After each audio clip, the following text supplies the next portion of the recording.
Here. Here. Here. Here. Here. Present. Y'all stand for the Pledge of Allegiance.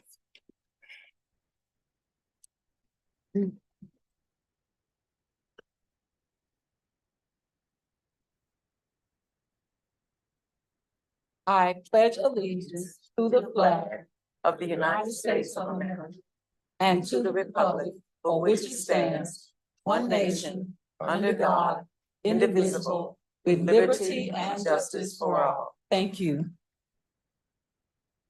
Before we approve our board agenda, we're going to, our Vice President, Dr. Coleman, will read our board norms. Good evening. The Special Administrative Board of Riverview Gardens School District is a cohesive team that pauses to hear all voices. We consider all opinions and assume all positive intentions.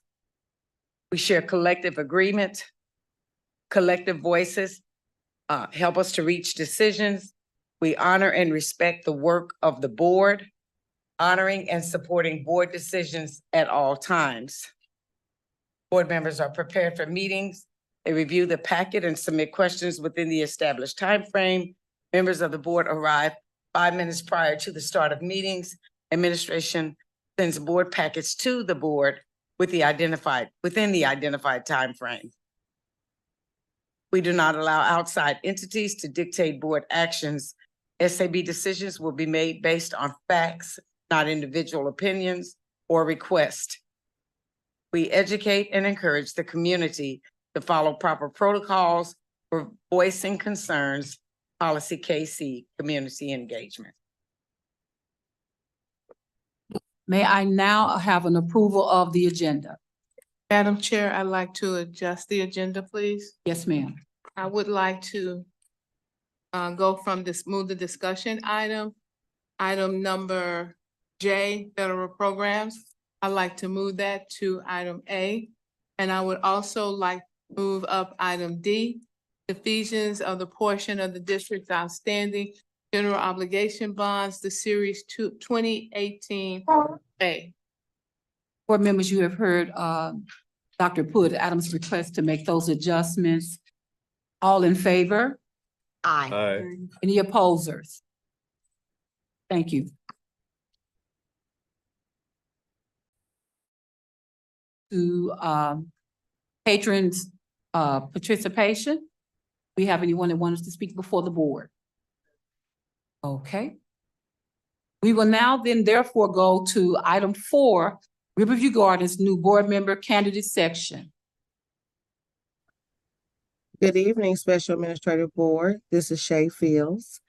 I am here to present to you this item and allow any individuals that are present or online to ask questions.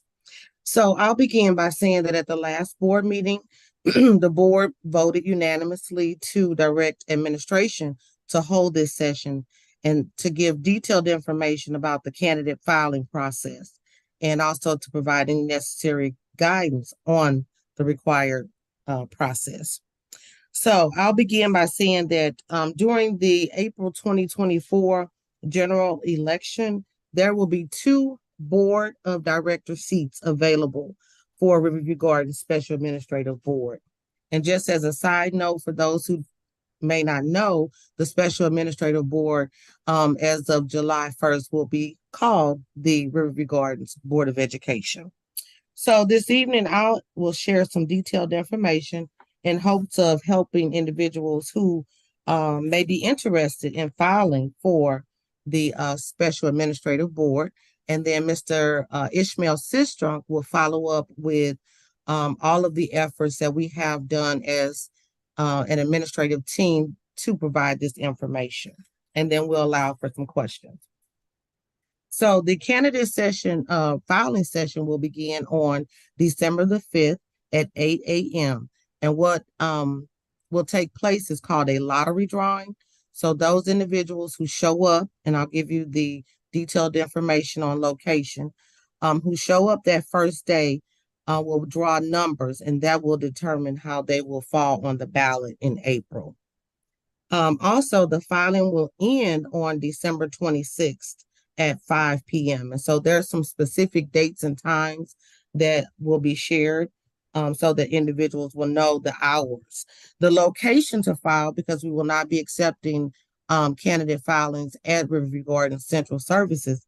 The location is St. Louis County Board of Election Office, and the address is 725 Northwest Plaza in St. Anne, Missouri. And so St. Louis County has also provided a copy of the notice that was filed that also specifies the number of seats that Riverview Gardens has. So, Mr. Sistrunk, would you like to share the information related to our efforts to market this, and then I'll come back and close us out and ask for questions. Sure. Thank you, Ms. Fields. Good evening, Special Administrative Board. So thus far, what we've done, a lot of it is electronic marketing. We have included the information in the 5 Things You Should Know weekly newsletter. We included it in the Inside View newsletter. That goes to all parents, all faculty and staff member, and all community members that are part of our mailing list. We've also posted it on all of our social media platforms, Twitter or X, Facebook, Instagram, and what's the neighborhood app? Nextdoor. Nextdoor as well. And we posted it on the website. We do have a hub on the website that houses a bunch of information. It has the information on when the filing opens, when it closes. It has the candidate packet that they can also get from St. Louis County Board of Elections, but we wanted to make sure that we had those forms available on our website if people wanted to print those off and fill them out and just go drop them off at the county. So we've done that. We're also in the process of printing some signs that we're going to stick out in front of our schools. We have a town hall meeting coming up as well. So we're going to have the town hall information on one side. We're going to have the election school board candidate information on the other side, and we'll have information in the schools as well for family members. It's also on the electronic board that's out here. And so we're really trying to get the information out to the community as much as possible. We're also going to take some copies to the city halls in our district and ask them if they'll post that on their boards. And so we expect that to happen tomorrow and for those signs to go out tomorrow. Thank you. Thank you, Mr. Sistrunk. In addition to that, we have several attachments with this agenda item, and I will not go through each one of them, but I will just briefly touch on them. One attachment is, how do I become a school board member?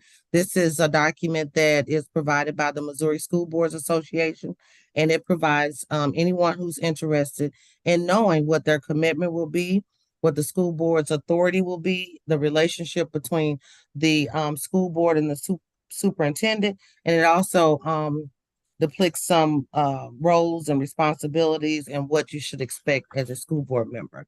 Also attached here is a candidate's legal guide to running for the school board, and this is a very important document because it contains the required training that a school board member, once elected, will have to fulfill, which is 18.5 hours of training during that first year that they're elected. And then after that, they're required to have a refresher training of 1 year.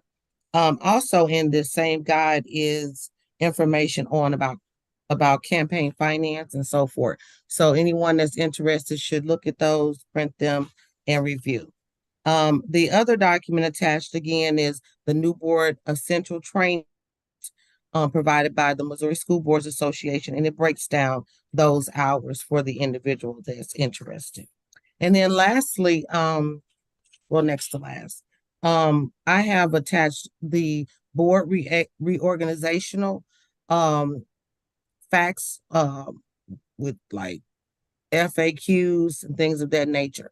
And what I wanted to point out is that once the school board candidate is elected in April, we will be swearing the individuals in on April the 9th. That will be April the 9th, 2024 at 7 p.m. So I read in multiple materials that it's important to let candidates know that in advance so that they can put that on their calendar. And then the last document that is attached is a PowerPoint presentation that was created by the Missouri School Board Association, and it just provides some additional detailed information as well as Mr. Sistrunk and I updated district administration. We also included in that PowerPoint the district CSIP guide. So I wanted to open it up for any individual who may have questions, who's online or either in the building.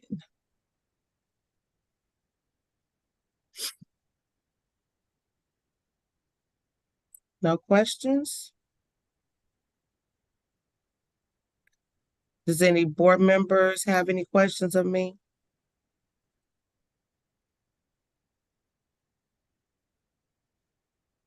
Okay, that's all that I have.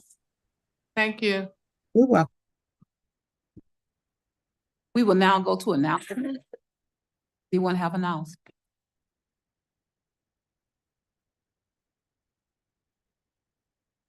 I don't know if we got a chance to congratulate Khadijah teacher. Tejan. She received our honorees officially participated in their apple for the teacher. All of Pictures were really great. Are there any additional announcements? So therefore then turn to the superintendents for the superintendent. Thank you. I don't see our student reps in the room. Oh, Oh, there you are. Got a hat on. Okay. Which I don't know all the names yet. So are you Paris? All right, Paris, would you like to make a report?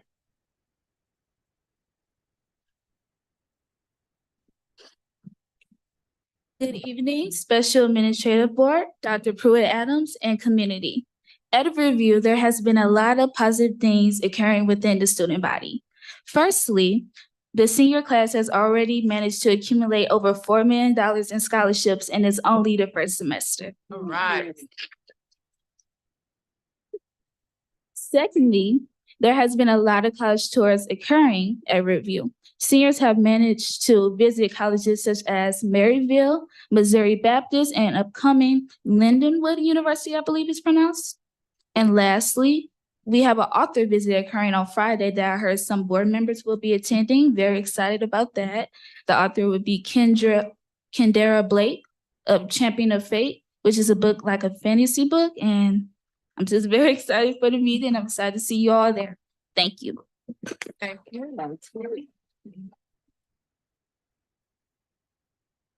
I would like to, as you know, last month, we talked about the recognition that one of our individuals from Michelle Obama received. And so if Miss, that's her name wrong, Sonja Clay Strozier, is the last name right? Come up. So recently, Ms. Strozier received a resolution from the Missouri House of Representatives. Do I have that resolution today? I have that resolution today, so if you will indulge me. But this was presented to her by Bell Fountain Neighbors Mayor Tapman. And it was presented, some of the SAB members, I mean, Ms. Lane, I believe you were also in attendance at this event. And so I'm going to read this resolution. Whereas the members of the Missouri House of Representatives welcome with pleasure the opportunity to recognize a remarkable Missouri citizen whose efforts and accomplishments have made her a source of inspiration for all those around her. And whereas Sonia J. Clay Stoker, a resident of St. Louis, Missouri, is to be commended for 25 years of service. Wow. To the Riverview Garden School District. And whereas Sonia Clay Strozier commenced her career with the Riverview Garden School District as an instructional assistant, working for 3 to 5 year old students in a preschool classroom and as a parent educator.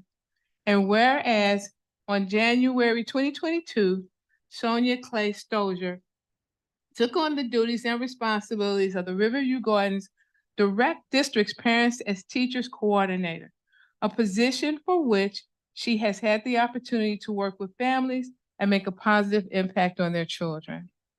And whereas founded in Missouri, when educators noted that children were beginning kindergarten with varying levels of school readiness, the Parents as Teachers program began as a pilot project for the first-time parents of newborns in 1981, since which time it has expanded across the United States and 600 countries. And whereas a parent educator for 21 years, Sonia Clay Stozier is a firm believer that early learning is the key to school readiness, and the Parents as Teachers program helps to build the relationship for the home and in the school.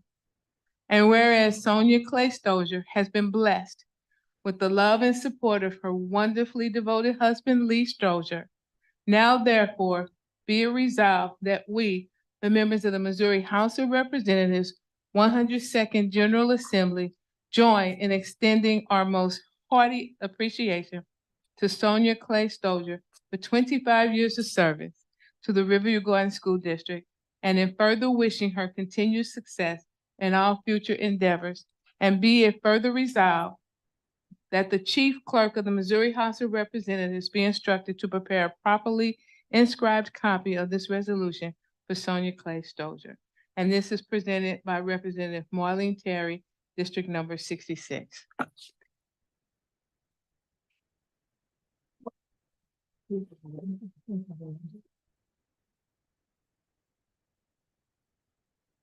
I want to take a picture with her too. One.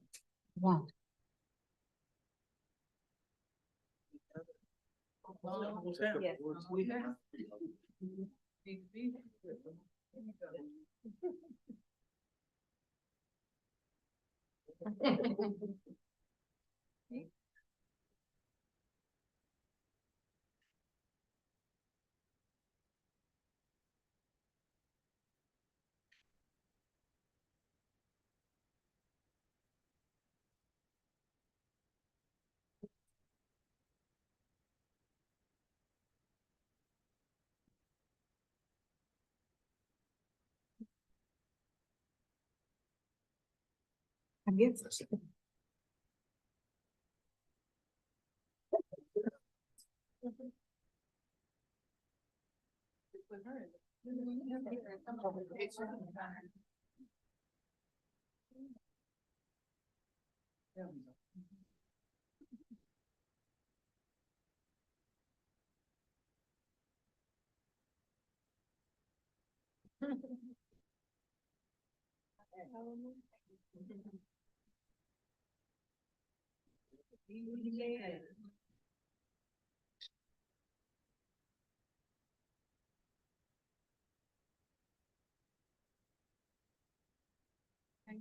Congratulations.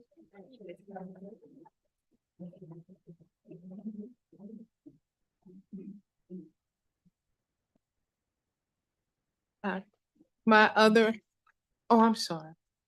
My other announcements, as Ms. Fields indicated, on July 1, the State Board of Education has announced the dissolution of the Special Administrative Board, otherwise known as the SAB, effective June 30, 2024, removing the SAB title and acknowledging the full transition back to the Riverview Gardens School Board of Education.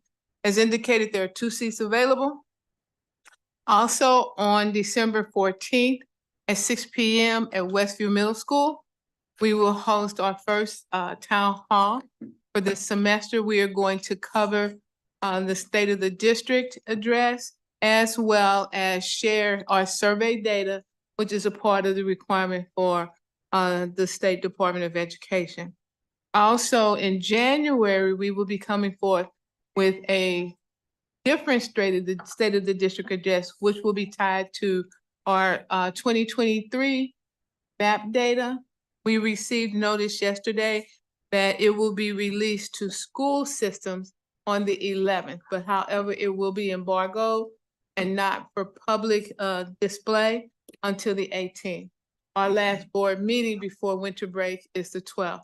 And so therefore, we would be presenting that data publicly, probably the last board meeting in January, so that we'll have time to go through it, analyze it, and then make a thorough report to the board. But we do want to apprise our community of what is there. That concludes my announcements. Go to the superintendent's report. Okay, we are now ready for items for information. Our first item of information is the Michelle Obama Early Childhood Academic Center and Parents as Teachers Program Evaluation.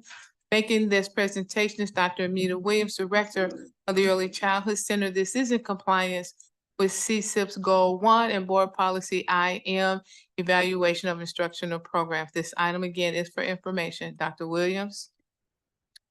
Good evening, Special Administrative Board, staff, scholars, and community. Thank you for having me here tonight. I'm presenting the program evaluation for Michelle Obama Early Childhood Academic Center. Am I in control of this? Yes, you are. Ooh-wee. Okay, which button is? This one would be that button to push? I've never used one of these. I apologize. First time for Okay, everything. so I know. All right. So at Michelle Obama Early Childhood Academic Center, our goal is to foster connections, inspire curiosity, and develop lifelong learners. So for this school year, some changes that we have made following up from our last evaluation include, well, let me go back for just a minute. I apologize. Our program constitutes the Parents as Teachers program that constitutes developmental screenings and parent education. Also, the Early Childhood Education Center is a fully accredited Missouri Early Childhood Center, and we are licensed by the Missouri Department of Health and Senior Services. We offer a full-day program with Title I preschool. We have early childhood special education as a partnership. They offer AM and PM classes. And we have our extended care program called the Explorer Club. We service scholars from the ages of 3 to 5 years of age. And children must be 3 years old by July 31st in order to enter the program and also be potty trained. We offer high-level teachers that are certificated in bachelor's, with our bachelor's, some with reading specialists, and also with master degrees. We have 2 teachers in each classroom. Our ratio is 2 to 16, and in 3 of our classrooms, it's 2 to 18. In our early childhood special education department, they provide early childhood special education services to the children served in our community, qualified on their based on their diagnostic evaluations. And we also service all of those scholars with all of their services they need right in the building. We currently have 235 enrolled scholars. Our max is 240 for this school year. We do have 5 enrollment appointments as we speak. So we are full. We stay pretty full. We have 12 general education classrooms and 4 SSD classrooms. So the changes that we have made this year is new staff members have participated in project construct training, including 2 instructional assistants and 2 teachers. We've met with and planned family activities with our family engagement coordinator, Ms. Orman. And staff has also been trained in our Missouri Chosen Curriculum, which is Project Construct, and the new My IGDES assessment that you all so graciously approved us for this school year. That's the My Individual Growth and Developmental Indicators. We have done that 1 time this school year thus far. And we also been trained with Conscious Discipline, which is our social emotional development program that we've chosen for our school climate. Our goals and objectives. So for goal 1, we were to increase pre-academic skills by June 2024. 80% of graduating pre-K scholars will be at or exceeding the pre-K benchmarks. Objective 1, our baseline data will be taken on each student to determine each student's academic level. That's how we will determine their qualification for that. Objective 1B, classroom teams will meet. Data teams will meet weekly to discuss goals and strengths for monitoring progress and improving instruction. And goal 2 is to increase parent involvement. We want to do that. And improve school climate is our other goal. So the criteria that we use to evaluate this with goal 1 was our I pushed it, thought I did. Our pre-K benchmark data. It's not moving. And then our goal 2 was sign-in sheets for parent involvement events. That's how we were able to track our data for that.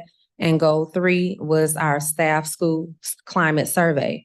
So if you look at the successes that we've had for our program based on the data, we had a 5% increase. Okay, so this data was taken on our benchmark data. We don't do the benchmark anymore. We do the IGDs. But from our benchmark data with our academics, we have a 5% increase. Letter identification was a 24% increase. And environmental prints was a 6% increase. Rhyming was a 4% increase. And sound concepts, unfortunately, was a 10% increase. Not sure why that was, but the other ones were pretty high. Our next one is our math domain. So for shapes, we had a 12% increase. Number ID, we had a 6% increase. Row counting, 7% increase. And quantity concepts, 9%, and 3% increase for quantitative concepts. So those were some very good gains for the scholars. This is our success data from our family activities attendance. So we did have increases in all of those areas, except for, I think that's dads and donuts, but all the other ones were more than, like the ones in the middle, the We Love You, family breakfast, and the muffins and moms were more than 50% increase.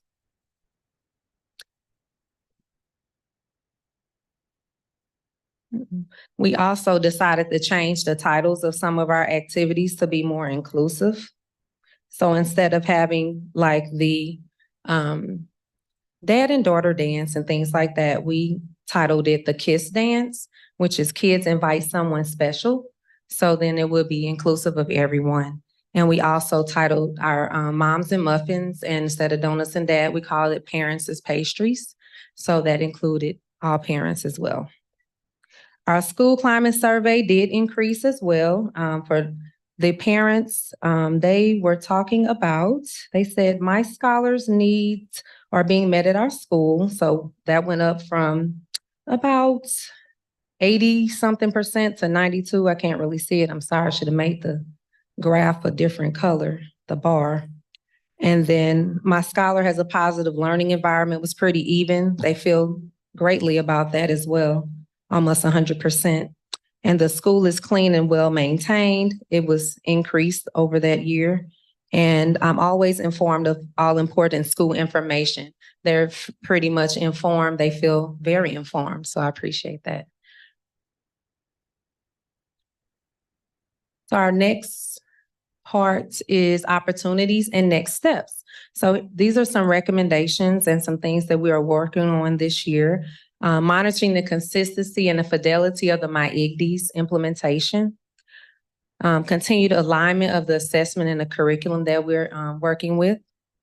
Evaluating our Tier 2 and Tier 3 intervention processes.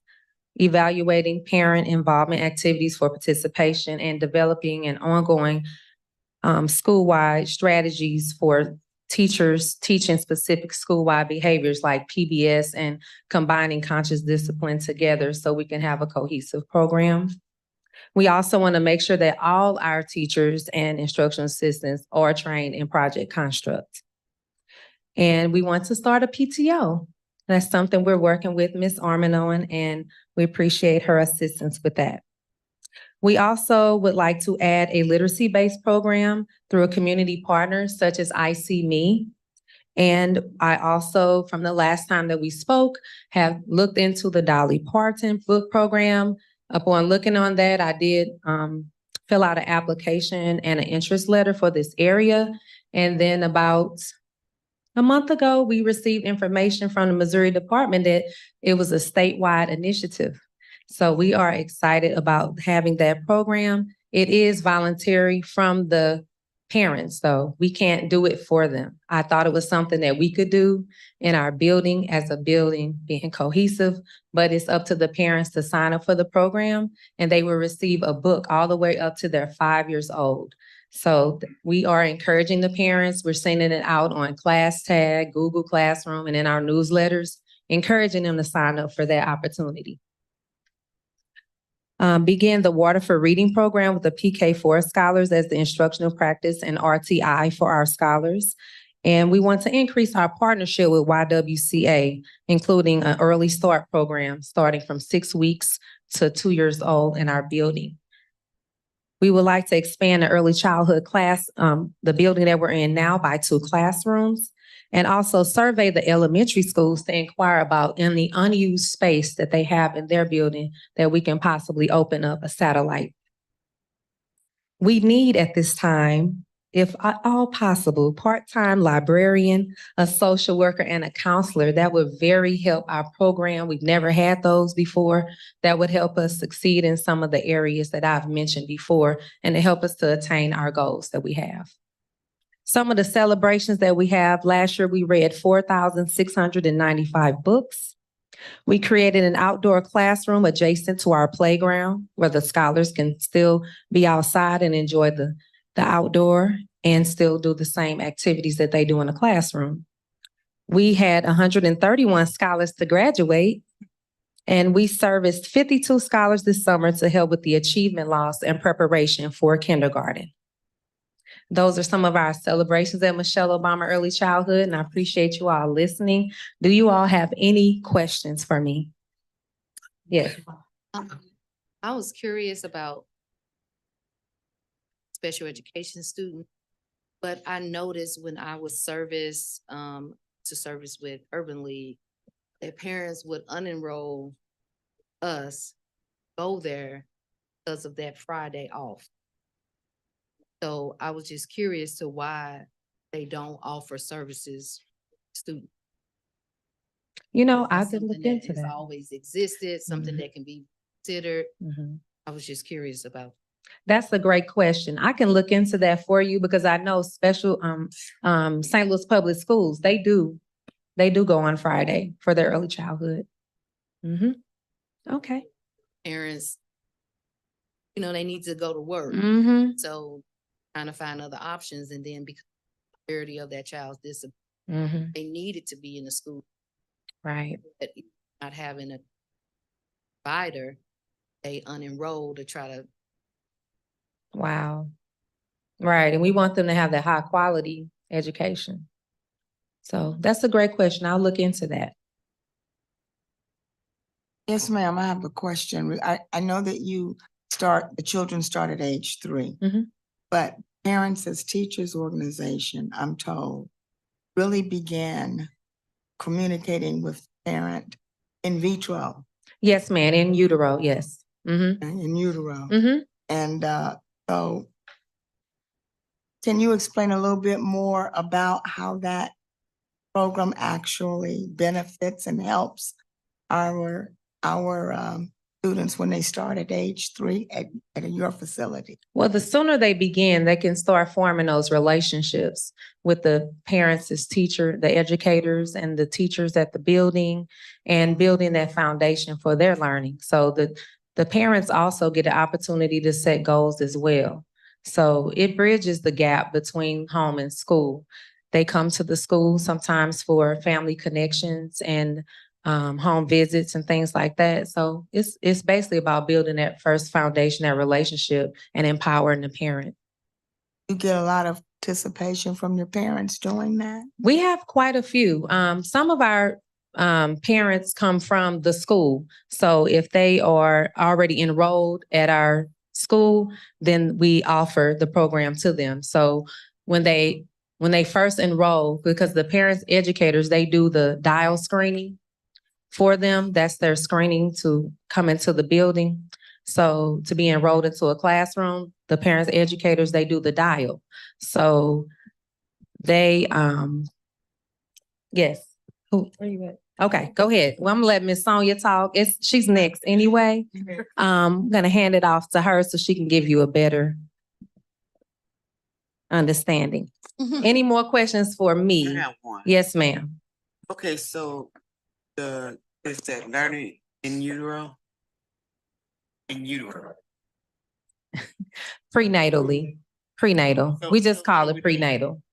Prenatal to 5, that's the Parents as Teachers program. They work with parents that are expecting.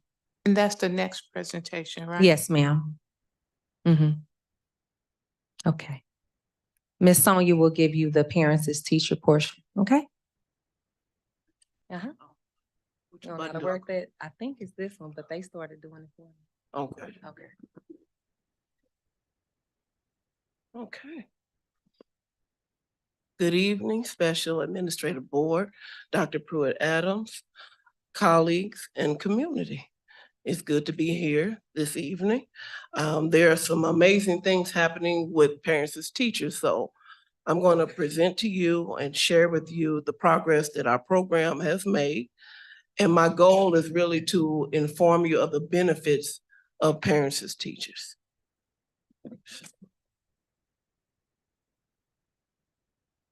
Okay, so Have what? the clicker. Thank you.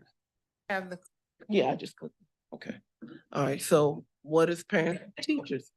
We are number one, we're a free program, and we are a home visiting parent education program. And we provide services for families from prenatal to kindergarten entry. The goal of the program is really to give the child the best possible start in life. The philosophy is that the parent is the first teacher and that the home is the first schoolhouse, and the parent is most influential in their child's life.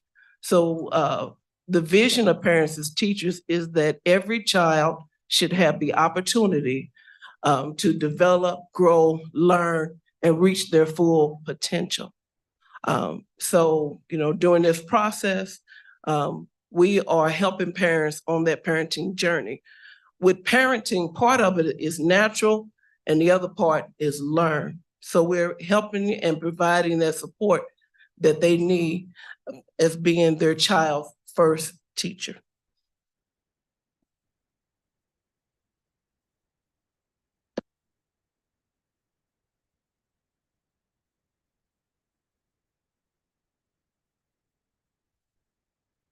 Okay, goals of parents as teachers. Okay, so the goals of the program is really to inform parents of what is typical development, as well as any possible delays. So in this process, what we're doing is we're helping the parent to become more knowledgeable of child development, and then also along with that, building their confidence on parenting, because we know that parenting can be challenging. So during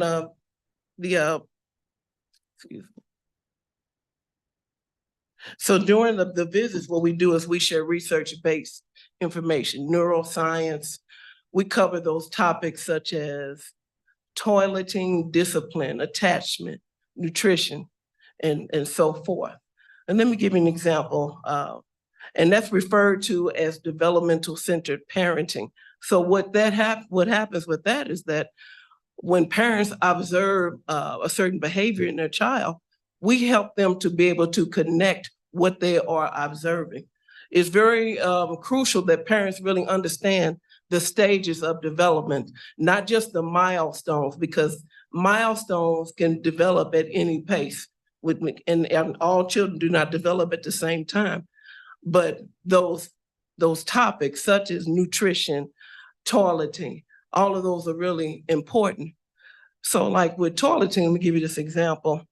If a parent desires to begin the process of potty training with their child, and say, for instance, the child is 18 months old, and then the parent shares with us, well, my child is removing their diaper now, that's not the only recognizable sign.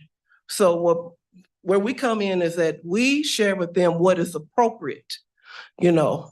And with that in mind, when they understand and really understand the stages of development, then that will help to prevent child neglect and abuse, because parents become frustrated, especially during toileting. You know, if they have a hardship going on and they can't afford diapers and just different things, you know, going on in their life, then of course that might provoke them to spank the child. But when they know, when they're informed of what is actually going to happen and when is the best time to really start that process, then there's a better outcome. So we build the partnership early on. With parents as teachers, we are amongst the first interactions with the parent before the child even enters kindergarten. So it's really important, again, like Dr. Amita alluded to, bridging that gap from the home to the school to the community.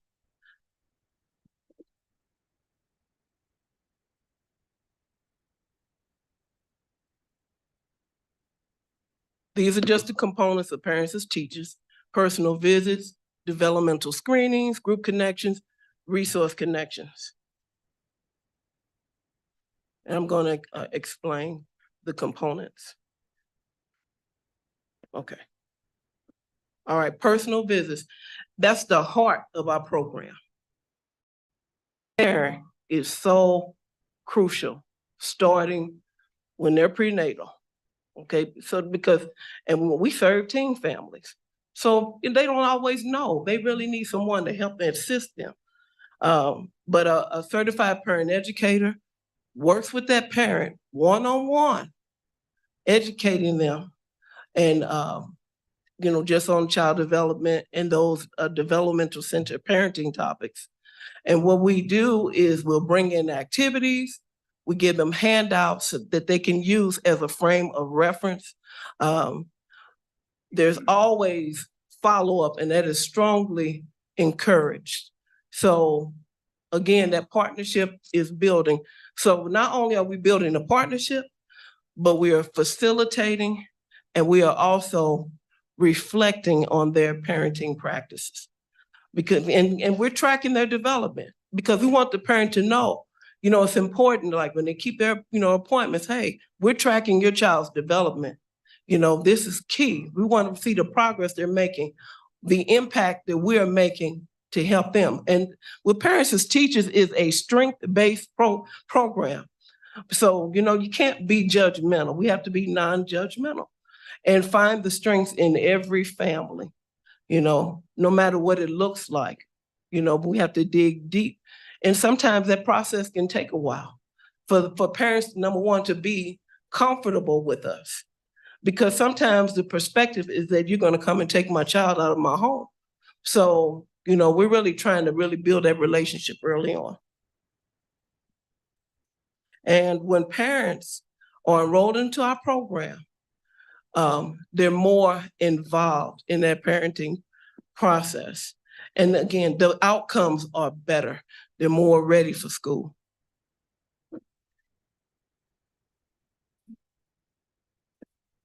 Developmental screenings, excuse me. They're offered, oh, what happened there? Okay, thank you. Developmental screenings that were offered to every child in our program. We have reached out to the local child care centers. We have screened multiple children for Michelle Obama, you know, for the preschool center. And screenings are so important because it gives us an opportunity, along with the parent, to be able to assess their development and their strengths, their abilities, and identify delays, possible delays. Early on is the key. And with us doing that, we can see the strengths, we can inform that parent and provide their support. And if the child needs further evaluation, we can move them through that process. Since June of this program year, our program year starts in May, I have submitted 40 referrals. That's just referrals, okay? But that's a good thing because that means that we are identifying those delays early on. And what's going to happen is it's going to save remedial costs, all those expenses with special education. Because with some of these children, when they get the services early on, even if they do have a IEP, they test out of those goals after getting the help that they need early on, so that once they do enter kindergarten, they can have a successful start. And even if they have not met all of those goals, they will enter into kindergarten with the supports that they need. Yeah.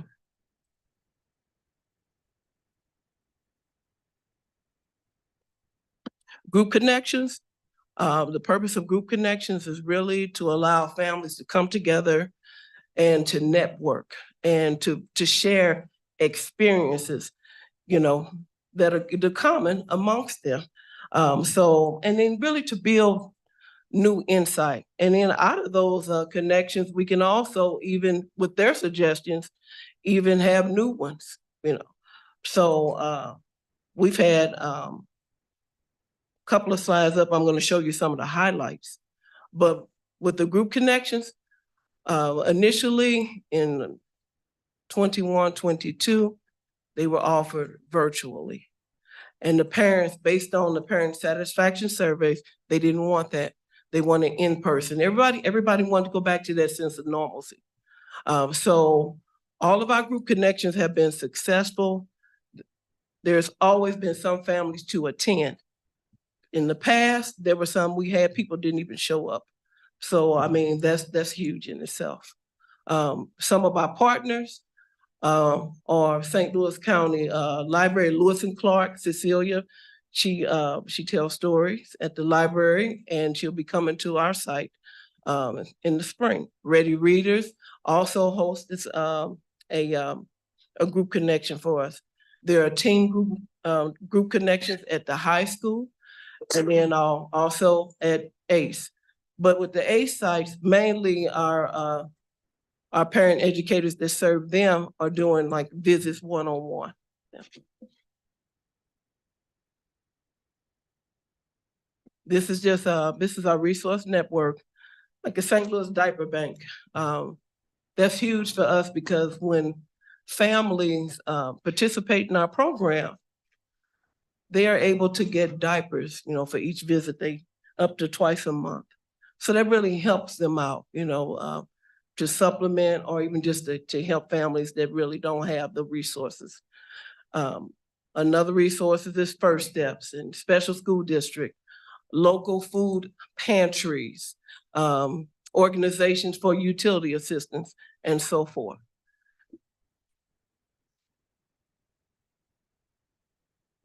These are the highlights. So this was the KISS dance.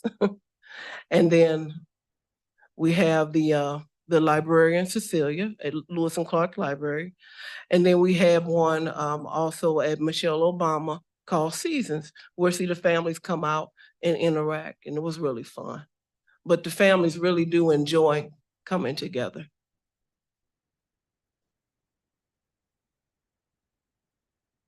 Okay, thank you. All right. So the program goals for 2022-23, increase the number of families served.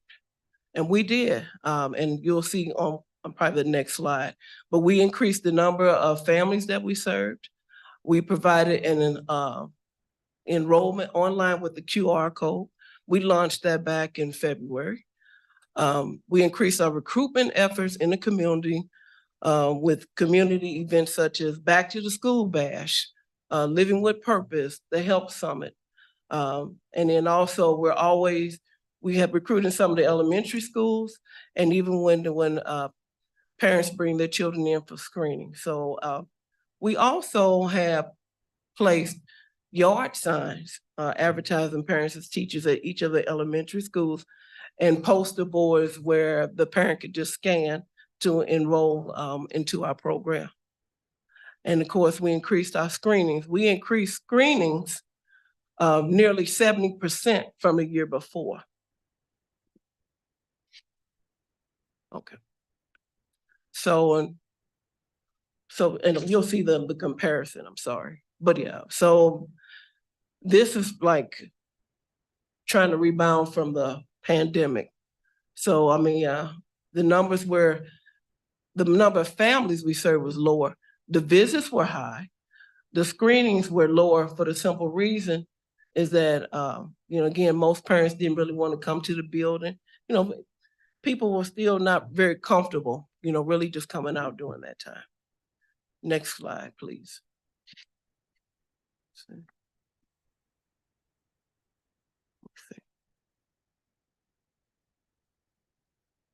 Okay. All right, so in 22, 23, we served more families, more children, less visits, and I'll tell you why. But our screenings, they really increased significantly. Like I said, nearly 70%. So we have a staff of 6 full-time parent educators. We had 5. I did hire 1.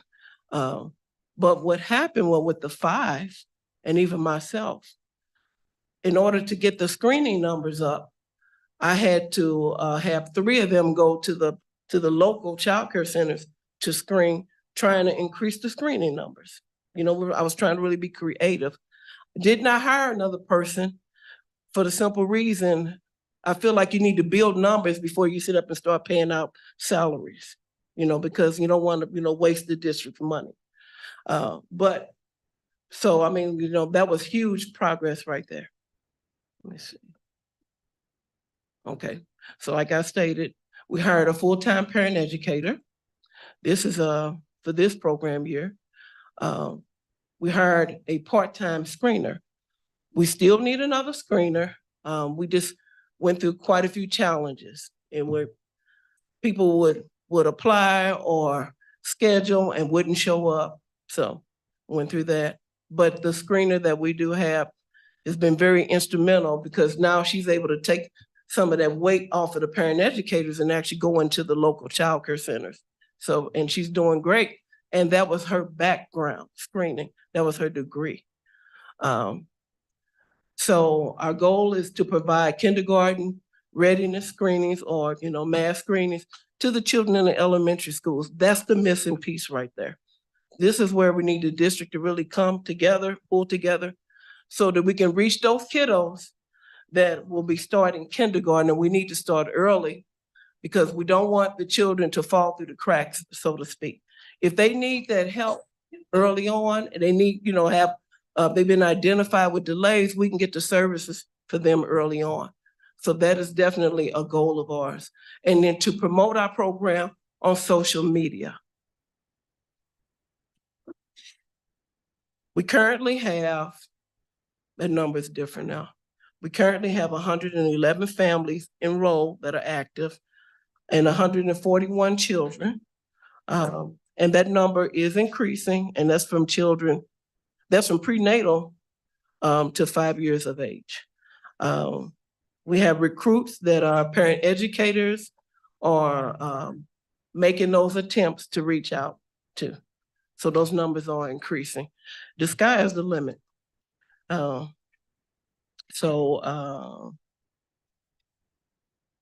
think that might be it. Questions? Thank you for the very thorough. As far as parents as teachers in connection with students in high school that may be expected to have a connection where you work with the high school as well? We do. We do. One of our educators, parent educators, she does the teen group connections. And then also if you know, that teen parent just wants visits, best practices is not just to have a group connection, even though it counts as a visit, but to ultimately try to get into their home so you can actually see the child, observe the parent and child interaction, screen that child. And that's usually a challenge because some of them are just here and there and they're going through different situations. I have a question. Sure. So is this program available for any family that lives within the River Garden School District boundaries? Yes. And of course, parents as teachers is mandated to be in every school district. So yes. Question? Thank you. Our next item for information is the Gifted Education Program Evaluation for 22-23.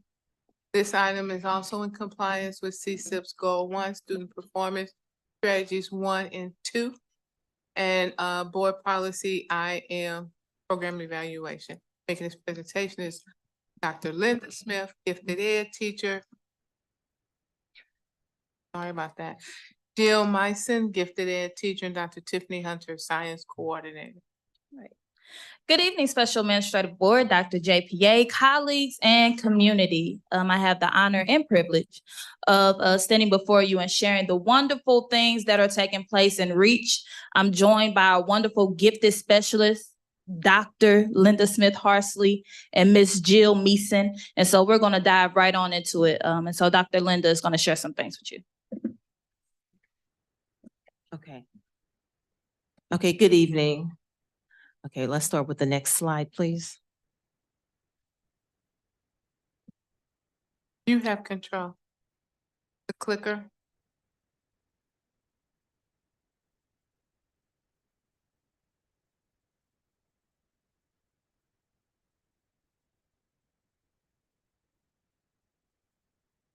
Okay, thank you so much.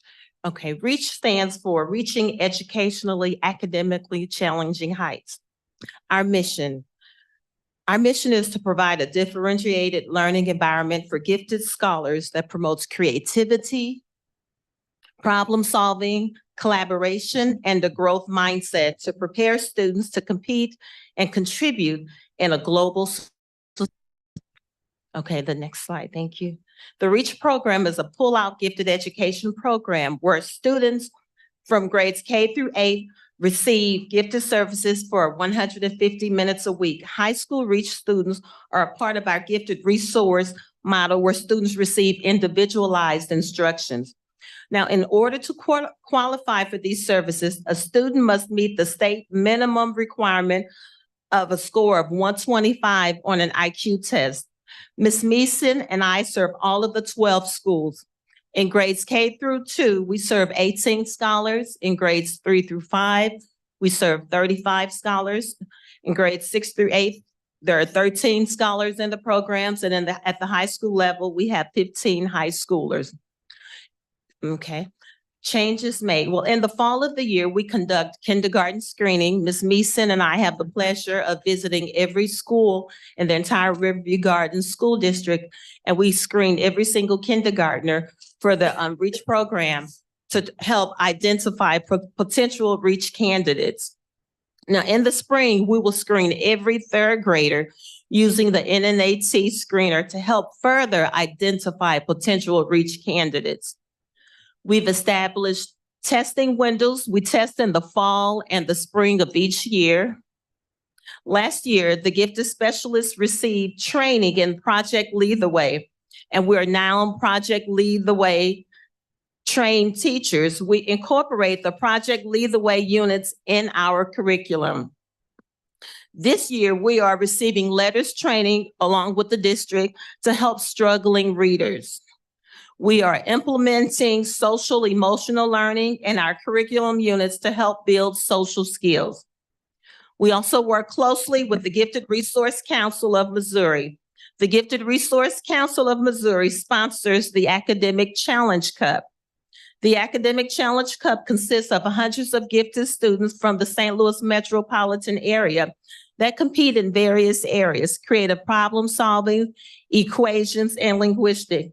I'm honored to say last spring, our students won in the area of creativity. Our students also studied a unit on the brain and had the opportunity to dissect a sheep brain on our field trip to St. Louis University. Now we're going to turn it over to Ms. Meeson to discuss the success of the program. Good evening. So 13 additional scholars were added to our talent pool from last year to this year just by looking at the data from STAR benchmark tests and prior year map results.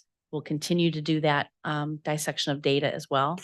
We've grown the program to 82 qualified candidates in this school year, despite losing 17 scholars due to matriculation and transient moves to other districts. And by attending data team meetings last year, Dr. Smith-Harsley and I increased awareness of the program for the staff that heard us connect with them, and also could understand the nomination process and give us input, and let us give input on how to enrich the mainstream curriculum. Westview Middle School added an extracurricular class for our gifted scholars, and that has resulted in an attendance rate of over 90% in the REACH Middle School program. Dr. Hunter is going to talk now on the behalf of the data analysis conducted by the team. All right, guys. So as the supervisor for gifted education, I help with kind of analyzing the data. And so what I do for the ladies is I collect all of the data for the gifted students, grades 1 through 8. I compile it for them so that we can see which students are below basic, who's proficient, who's advanced. And then from there, using STAR data, I analyze where the focus skills are for our gifted students. Now, the misconception is that all gifted students are probably going to be performing at advanced and proficient. That's not the reality, especially in our district. And so we pull out those focus skills for our scholars, and then they implement those focus skills into the gifted units. And so not only are we reaching out and we're kind of building upon their creativity and all of those things, but we're also meeting the needs in ELA and math that they might need in our classes as well. And so before you is the current fall data for 2023. And just to kind of show you some comparison, last year, we kind of started implementing this in the winter. And so the comparison, we saw an increase in ELA of 4.1%. And our scholars moving from basic or below basic to advanced and proficient. And then in math, we saw a 5.1 increase. And that was when I analyzed the winter 2022 data and the spring 2023 data. So now the data that you see on the screen, there was from spring of 2023 to fall 2023. In ELA, there was a 15.4% increase, and that's scholars moving from below basic to students who move to advanced and proficient. And then in math, there was a 4.2% increase. And those are the students who move from advanced to proficient. And so this is a practice that we will continue to do. We will continue to pull the STAR data. We will continue to look at those focus skills, and we will continue to take those focus skills, implement them into the gifted units so that we can meet the needs of our gifted scholars. And so Ms. Meeson is now going to share with you guys the goals and objectives. So one of our goals is we'll continue to research best practices that encourage the middle school scholars to consistently attend the program. We will continue to solicit feedback from both parents and scholars in an attempt to engage the parents in a partnership. Although we didn't receive as much participation as we would have liked to in our annual survey, we did receive comments from parents like more than just one day out of the week and keep up the good work. And scholars' grades improved, and they had an increase in confidence and critical thinking. Some high school scholars commented that we don't spend enough time in REACH, and the most beneficial thing to happen to them, they said, because of REACH, was meeting new people and opening up new paths. So we'll continue to analyze the STAR testing data. We'll look forward to having an impact on scholars' reading by implementing that letters training and progress monitoring those who may not be reaching grade level.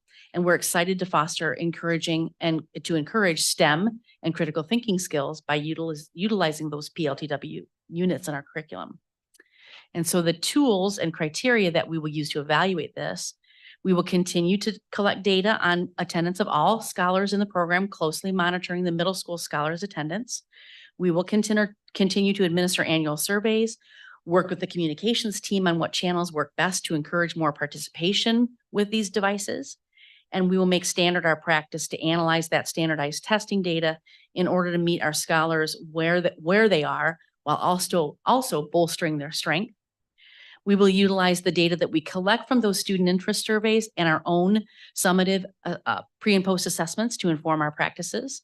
And we will continue to research best practices for the identification of minority and underrepresented populations in order to help our program maintain its state mandated minimum and serve more scholars in our district. So opportunities and next steps, and there are a lot of things here, but I'm just going to sum it up for you. We want to engage our parents and community in the great things that's happening in reach gifted education. I think oftentimes it goes underlooked what these scholars are doing. They did a whole CSI lab at the middle school level, and probably nobody was aware. And so we want to just make sure that those great things are being shared that's happening. And Ishmael, Mr. Sistrunk is really helping with that as far as maybe pushing out pictures of great things that's happening in Gifted, and he even helped us with constructing a newsletter that hopefully will be coming out soon. We also want to look into hiring a psychometrist, or possibly, and basically what a psychometrist is, they test the kids. Right now, our wonderful gifted specialists, they not only teach our kids and conduct these competitions and do these field experiences, but they spend time testing them. And it's very, very strenuous. There's a lot of different tests that go into it. And so if we can have someone who can 100% of the time test the scholars so they have more time to engage with our babies, that will be great. And so we want to research different ways that we can do that. Feasible ways, so we're not spending more money. So we're looking at different universities who may provide interns who might come in and actually do it for intern hours. And so we're looking at those different avenues. The rest of them basically talks about spacing. Our gifted teachers travel from building to building, and they're oftentimes lugging items. And so we're hoping that we can work with building administration to find spaces for them to store things so that they won't have to lug things in their car day after day after day. And so with that being said, are there any questions or concerns? Put your hand up, Ms. Thank you so much. Yes, ma'am.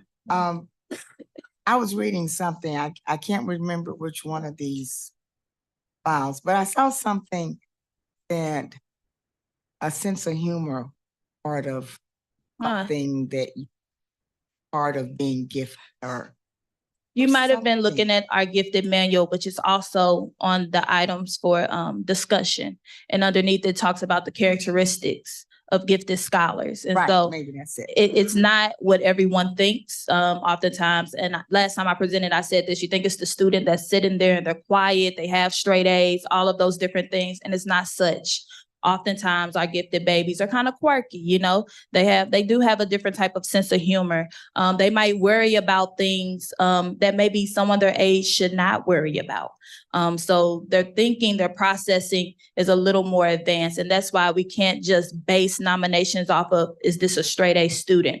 We kind of build a portfolio on the scholars when we identify them, looking at not only their IQ test, but also their there's a creativity test that's given. And Ms. Meeson and Dr. Linda could probably go a little bit more into the testing because they give it, but there's different things that we look at. It's almost a portfolio so we can see the whole child.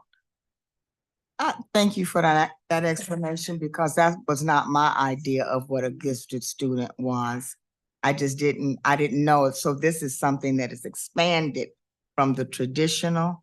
Now, is this what you're asking for, someone who can test or evaluate, or? So basically they will give tests like the IQ test, the creativity test. There's a list of tests that we give, and it is listed in our manual what type of tests we give, and they will administer those tests. And then as a team, we will decide if those students qualify for gifted. And so there are, like Ms. Linda said, they have to have an IQ score of 125. And then there's some other rating scales that help determine if they qualify for the program or not.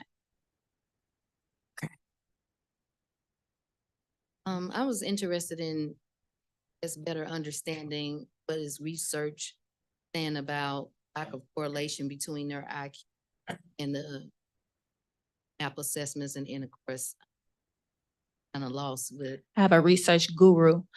I'm gonna let myself, Dr. Meeson, Ms. Meeson, you. So just like we were explaining to Ms. Lane about the profile of a gifted student, a gifted student isn't always that complacent teacher's pet that soaks in everything. They sometimes question why.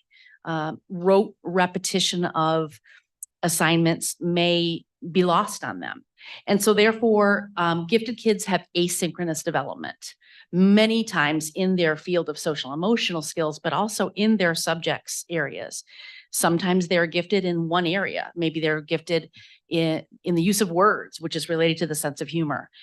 Sometimes they're gifted in math. So if they're not exposed to if they're not pushed and encouraged along the way, that failure is part of learning. And when we make a mistake and we're not perfect, we can turn that around. They can internalize that. And that's why it's so important to teach them what we teach them. Yes, may have an alignment with the curriculum standards, but it's not something they would learn in a regular classroom. So if they often will have those gaps. And so they're evident in the standardized testing. Have you experienced any children who both have exceptionality in a disability area and the gifted? We call those twice exceptional kids. And we have a lot, absolutely. It's not uncommon. And so we are also schooled and trained. I liken gifted education to another form of special education. You know the bell curve, and you have this area on the bell curve, and you have the other area on the bell curve. So we are providing an intervention, and we have to tackle both of those areas. Are our high school students that's gifted doing full enrollment? They are. I think Dr. Smith can talk about that. Yes, they do. They, most of them do take the AP classes or in dual enrollment. And they also sign up for individualized gifted classes with us. Our high school, I'm so excited this year, our high school students are receiving the gifted resource model where they sign up for their gifted classes and they have individualized instructions. And I've noticed that it's been so well attended this year. Some of our high schoolers, they drop by on their lunch break just for more individualized instructions because the program is really geared to fit their career goals and to also help develop their social, emotional learning skills. So the high school gifted program has really changed this year. And I think the high schoolers are attending it even greater than they did ever before. Are the kids allowed to do Edgenuity to take additional classes that may not be just to advance themselves, that extended to them, or is just for credit recovery?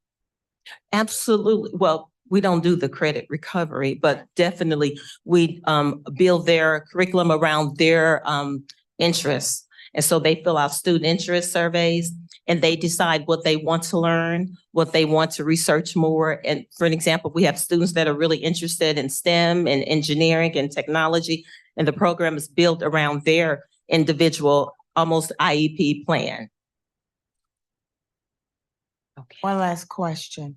What are the items, or why is it necessary for an instructor to have all stuff around? Sorry. Oh, so they have items that they use with our, like resources that they use with our scholars, whether it be materials like the crime scene lab that you saw in the pictures. She had to lug all the mat, the tape, the microscopes. And so they moved that from building to building so that all the students can experience, just to make sure that everybody has the same things. We can't assume that every building has those items. And so our gifted teachers have their own resources that they bring from building to building. And you want them to be able to transfer that easier as opposed to having those items at buildings? Yes, it would be nice if they didn't have to drag them everywhere. If we could maybe house them in a space. In some buildings, our teachers don't have rooms. So the gifted specialists, they sometimes operate out of a library, a conference room, those types of things. And so it kind of makes it difficult sometimes if you're doing a long-standing project and you have to wrap it up because you're in a shared space. And so space is limited in the building. Is that just a matter of storage? What's your question? And I'm asking that because Ms. Hunter, Dr. Hunter just said that there's not a lot of space in buildings. You know, we've talked about some of the things. I think there's something coming down the pike that will free up some space, such as surplus, and things surplus. But when you go to some of our schools, if you look at them, are about maxed out with classroom space. And so classroom teachers also have their resources, and so there's no space. We tried to free up some classrooms at one of the schools by moving the special ed director to the FCRC. So where we find space, we try to utilize it, but because of the varying enrollments and the varying programs in each building, there's sometimes not space. Because not only are we housing our gen ed teachers, our instructional coaches, our specialists, we have our special education staff there. So that also maximizes classrooms. Okay. The answer is no. Yeah. We'll continue to research though. We'll look into Thank some things. Thank you all. That concludes our items for information. Dr. Hunter, your item is next. Oh, no, we moved it, didn't we? Sorry. Our next item is the federal programs title grant acceptance for 23-24.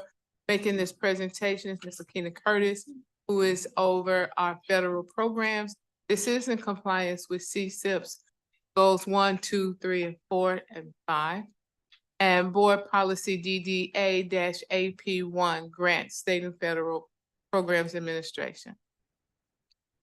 Good evening, Special Administrative Board, Superintendent, colleagues, and community. Tonight, I bring before you federal programs title grant acceptance for the 23-24 school year that includes revisions and carryover funds. Again, federal grants provide supplemental funds for specific services, materials and supplies, teacher improvement, staff development. The budget impact is as follows. Title I, the initial allocation was $4,542,877.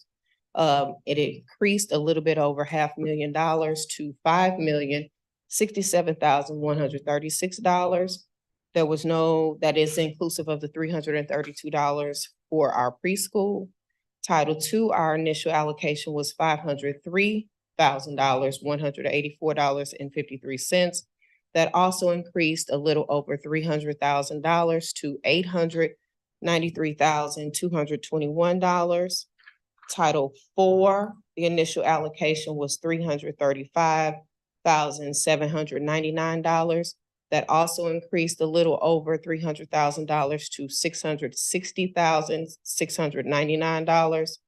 Title I, little a, our school improvement funds, that allocation remains the same. The FER for that has not been approved by DESE, so I'm still awaiting any possible additional carryover at this time. So if that is awarded, I will bring that back to you all as well. Again, the projected initial allocation was for $7,236,223.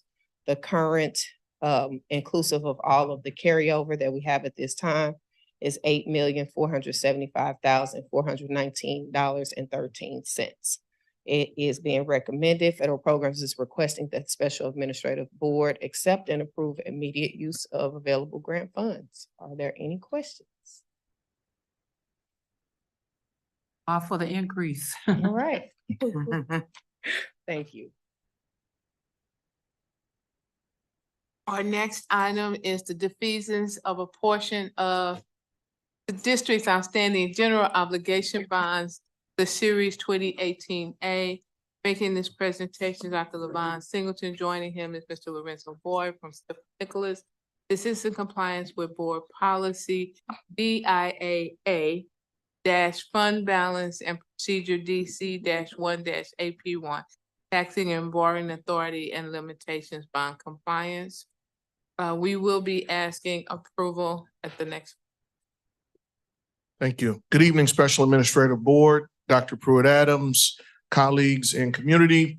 Tonight, as Dr. Pruitt-Adams said, we will be talking about bond defeasance. But before Lorenzo talks about that, earlier in our discussions today, we had a meeting with Stiefel and Nicholas and also Gilmore and Bill, our bond counsel.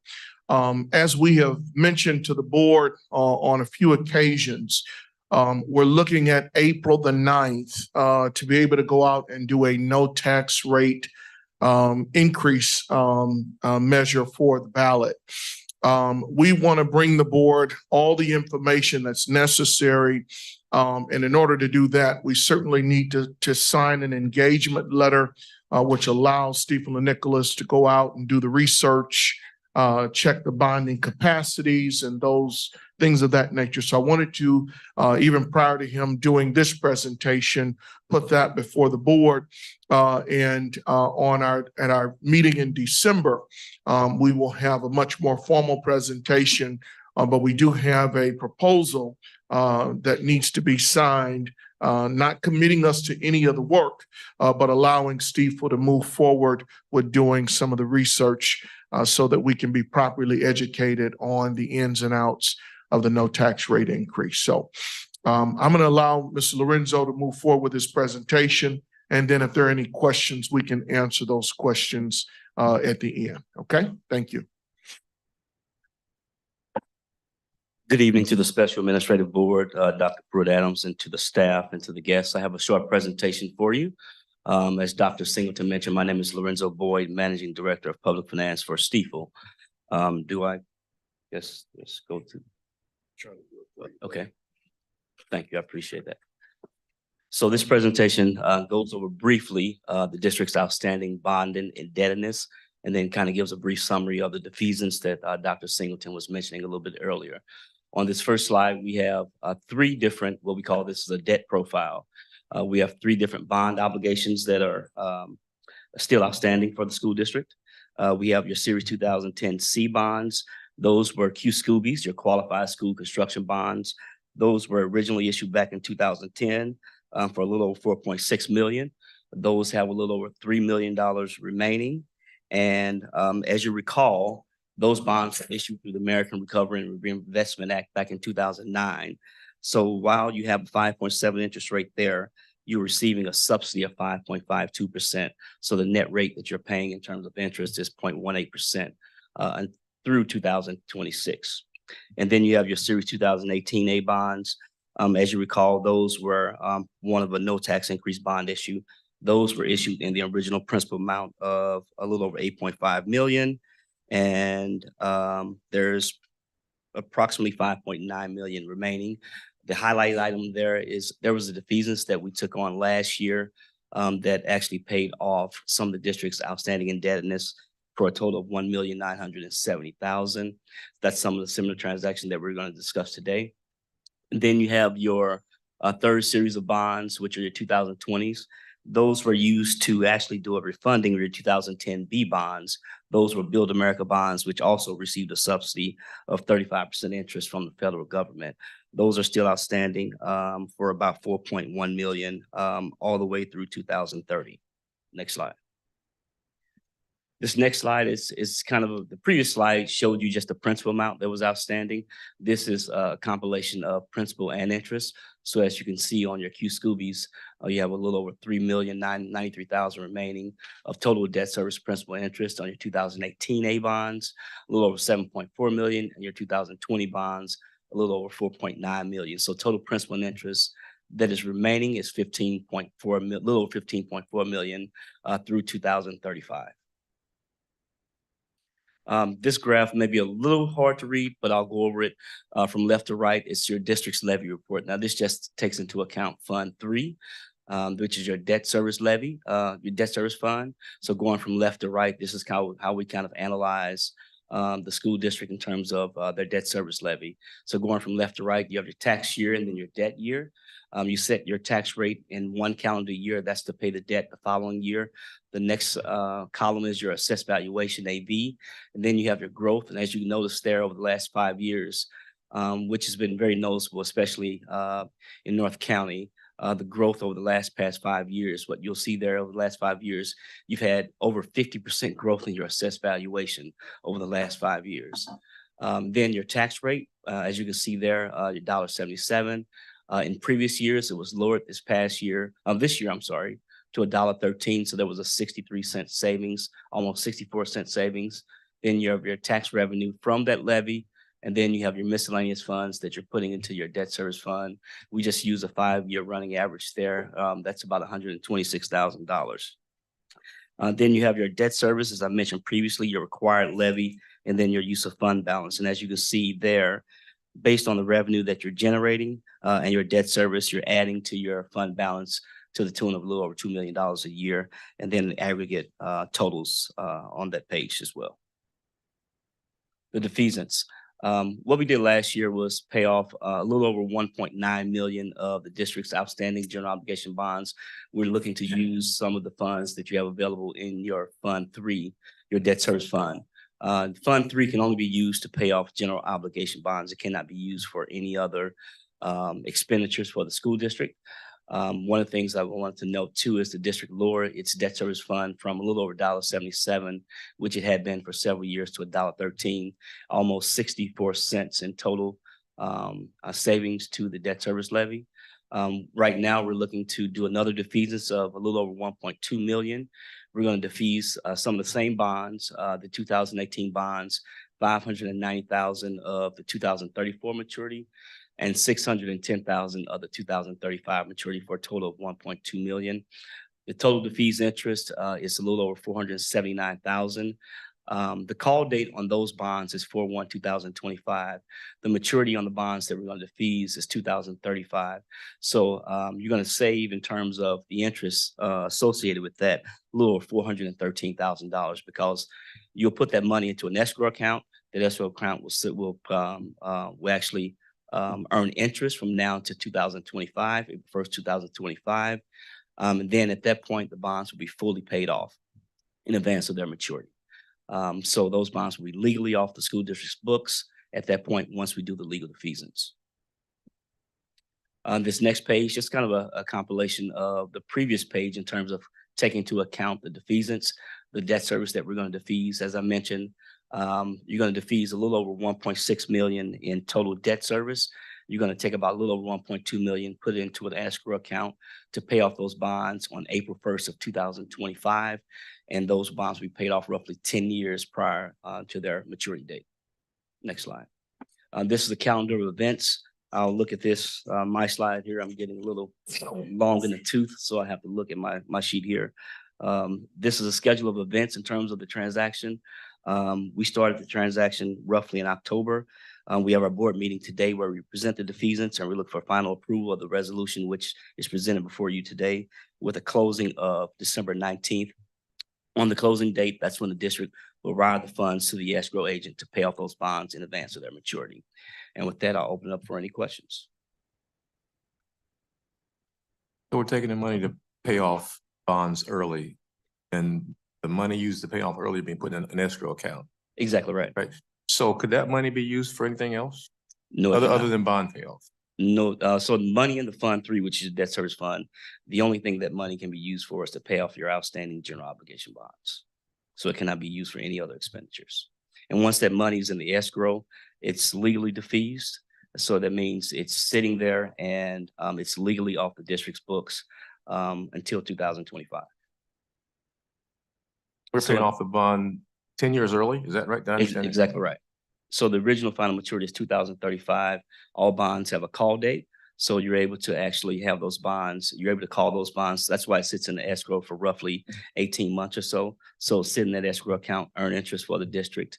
We do a legal defeasance where we have an opinion that's set forth by an attorney that actually says that, and a verification agent and an auditor and an accountant that verifies our numbers to make sure that the interest is legally defeasing those bonds. And you no longer have to pay those bonds. And so at that point, when you do your audited financial statements, you'll take that amount and reduce the amount that you have of bonded indebtedness. Right now, you have about 13.1 million of debt outstanding. So at that point, when you defease that 1.2 million, you have about 11.9 million outstanding. Thank you. So there's no for paying early. No, there's no penalty paying early. And then I'm just basking in the glow. Well, as you're basking, I think we should find a small way of consolidating everything you said, 2-3 sentences or so, that can be communicated to community. A good thing. Exactly. And they need to know that without thinking, I don't have a finance degree, but let us know, let the community know that we are being fiscally responsible, taxpayer dollar. And what I'll add too is, in that same bullet point I'll give to Dr. Singleton, we'll talk about the 2022 defeasance as well, because we saved over $1.1 million there. We're going to save over $400,000 here. So both of those things can be communicated. Thank you. Yeah, just the word defeasance, that scares most of us. Right? We don't. And as you can tell, Dr. Singleton likes to say that word now. Oh. Now he knows what it is, but it's simply a payoff. Yeah. But in finance terms, that's what we call it. Yeah. If you your theme is like. Yeah, no, that's right. Oh my God. You really? That's hilarious. So I think with that, I think the next step is to, the Yeah, resolution. so this will be approved at the next meeting, which still puts us in time for the defeasance to happen.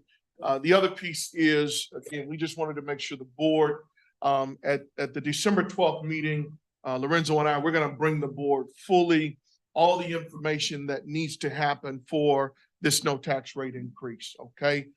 April the 9th is the target date. We're gonna put it on the ballot. If you were part of Prop R, Prop E, we're gonna have to hit the ground running. We're gonna have to get out there. We're asking the community. We've got a substantial amount of projects that Carl and I are looking into putting together for this no tax rate increase. But in order for Lorenzo to get to work, we've got to make sure that that engagement letter is signed. So I just need verbal permission to just say, hey, go ahead and get it signed. Go ahead and sign it. We're not obligating, but we will come back on the 12th with a much more cohesive presentation so that we can move forward and do the no tax rate increase. And there's no cost to it as well. Right. Absolutely. And we're not asking right now for approval, we're asking for direction to move forward.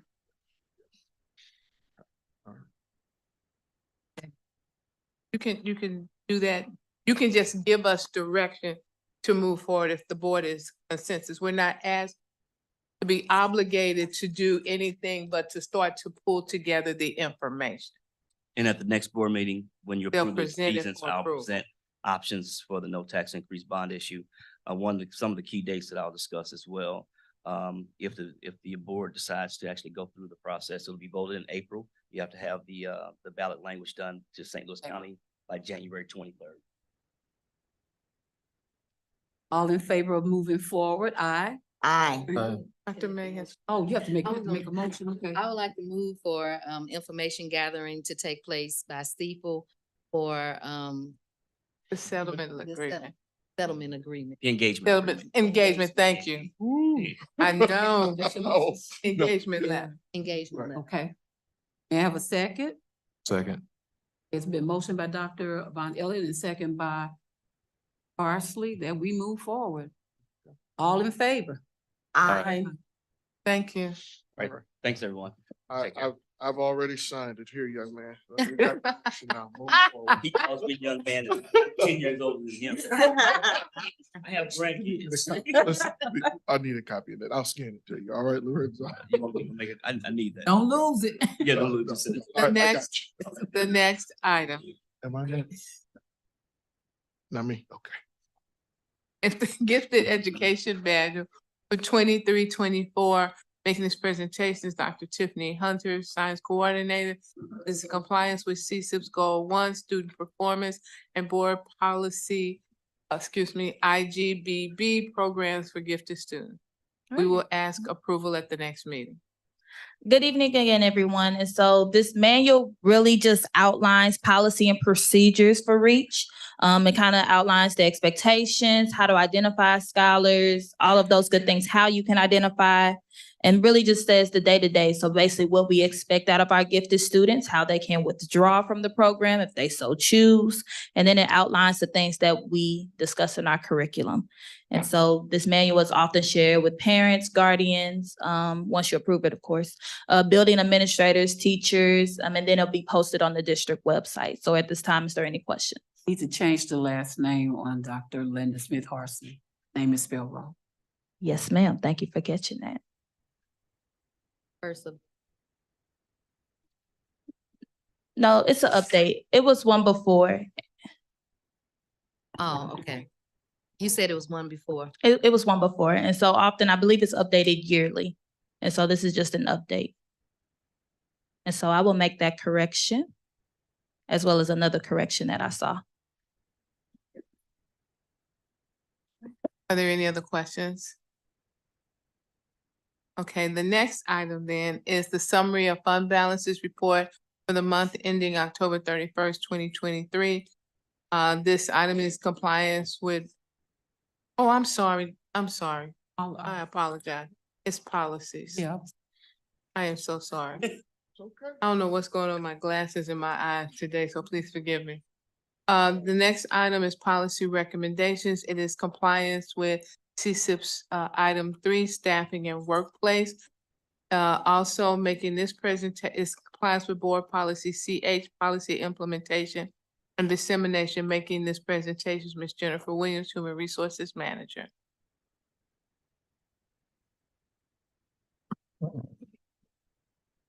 Good evening, Special Administrative Board, Dr. JPA, community and colleagues.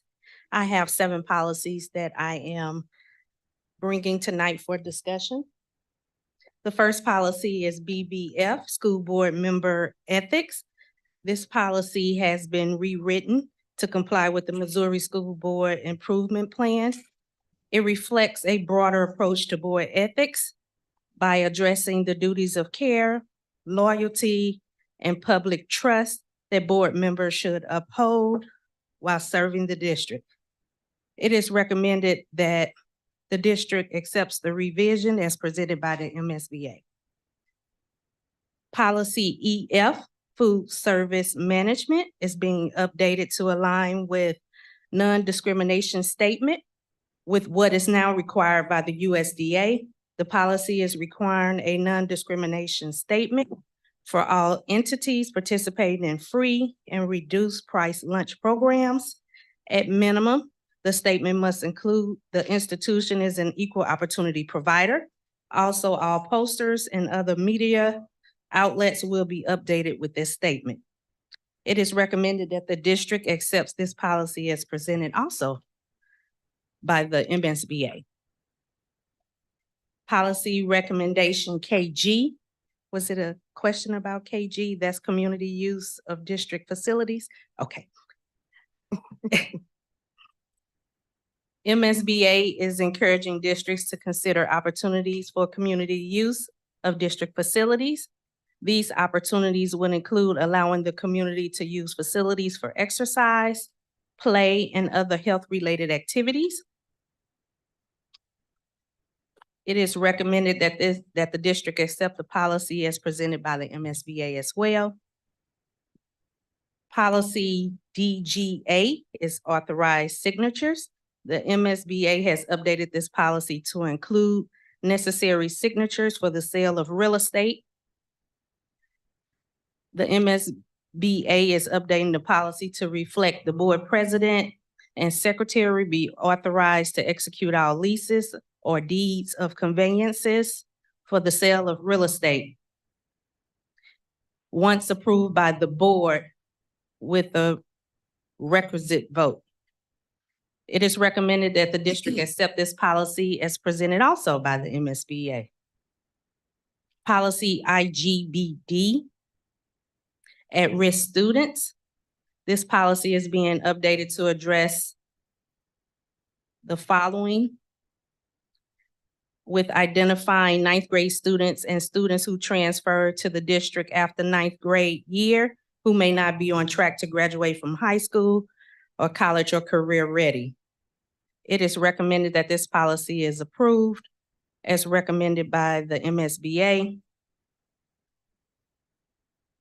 And also this policy has implemented a statement that the superintendent has authorization to implement other programs to assist at-risk students. Policy JGF is discipline reporting and records. This policy has been updated or is being updated to reflect changes to the criminal statutes and new reporting requirements for school districts and law enforcement entities. The school district has been informed of a new definition of third-degree assault. Third-degree assault will occur when a person knowingly causes physical injury to another person. This policy has also been reviewed with Mr. Warren Newton, our Director of Security. It is recommended that the district accepts the MSBA recommendations and updates for this policy. Policy AC is prohibition against illegal discrimination, harassment, and retaliation. This policy is also being updated, as well as policy EF, to align with the non-discrimination statement with what is now required by the U.S. Department of Agriculture for participation in the federal free and reduced price lunch program and other federal school nutrition programs. The district is required to update the federal and Justice for All poster and include the non-discrimination language and other media the district distributes, including documents and the district website. It is also recommended that the compliance officer title be changed from Executive Director of Human Resources to Assistant Superintendent of Human Resources / Title IX Coordinator. It is recommended that the district accept the revisions from the MSBA and also the title of the Compliance Officer and Assistant Superintendent of Human Resources. Are there any questions? I do have a question. Okay. And it triggered something in my mind. It's policy KG. And I read it. It said, well, here's the question. Okay. If we're gonna allow the public to use these kinds of track bills and what have you, are we increasing our obligation to maintain those areas? Really our obligation to maintain them now. It's just saying if someone wants to use the track, they have the freedom to do so because it's there. They want to use our basketball courts, they can. I'm not sure. I'll defer to Carl and to Dr. Singleton whether or not that increases our risk of liability. But if our campus is open as it is now, we really have no control when people are on our football field, at our schools. And so this is just saying that we knowingly allow them to do so. The reason I ask is at a community meeting, a citizen cornered me about the maintenance of our track that's behind Central Middle School. And he said that he comes to run all the time, but he likes to run in aisle 1, let's say. And the overgrowth it must be close to some woods. Yes, I haven't been back there, but his complaint was we're not keeping all of the lanes clear for him to run the track. That is something, we have a lawn service that maintains that, and then we have a crew, so. Yes, we could obviously get either whether it's internal or contract.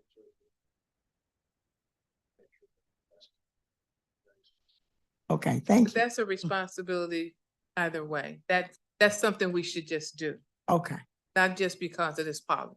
okay. Any other questions?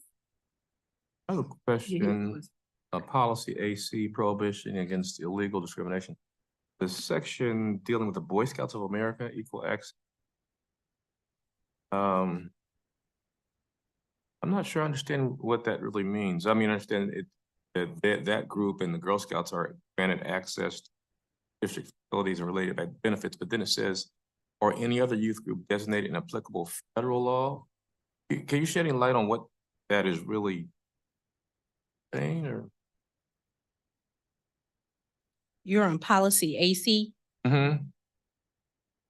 And you're on the section where it says Boy Scouts of America? Access Act. where it says it's required by law, the district will provide equal access to district facilities and related benefits and services that will not discriminate against any group officially affiliated with the Boy Scouts of America, the Girl Scouts of the United States of America, or any other youth group designated in applicable federal law. I think we would need to research which laws precipitate us having other youth groups and what that means as it relates to the law. That's something we can check with MSBA. But my understanding of this is, like, for example, Girls and Boys Clubs uses our facilities, Soul Fisher Ministries uses our facilities. Boy Scouts, Girl Scouts should have equal access just as those entities do. But we can follow up to see what federal law this Thank you. is referencing.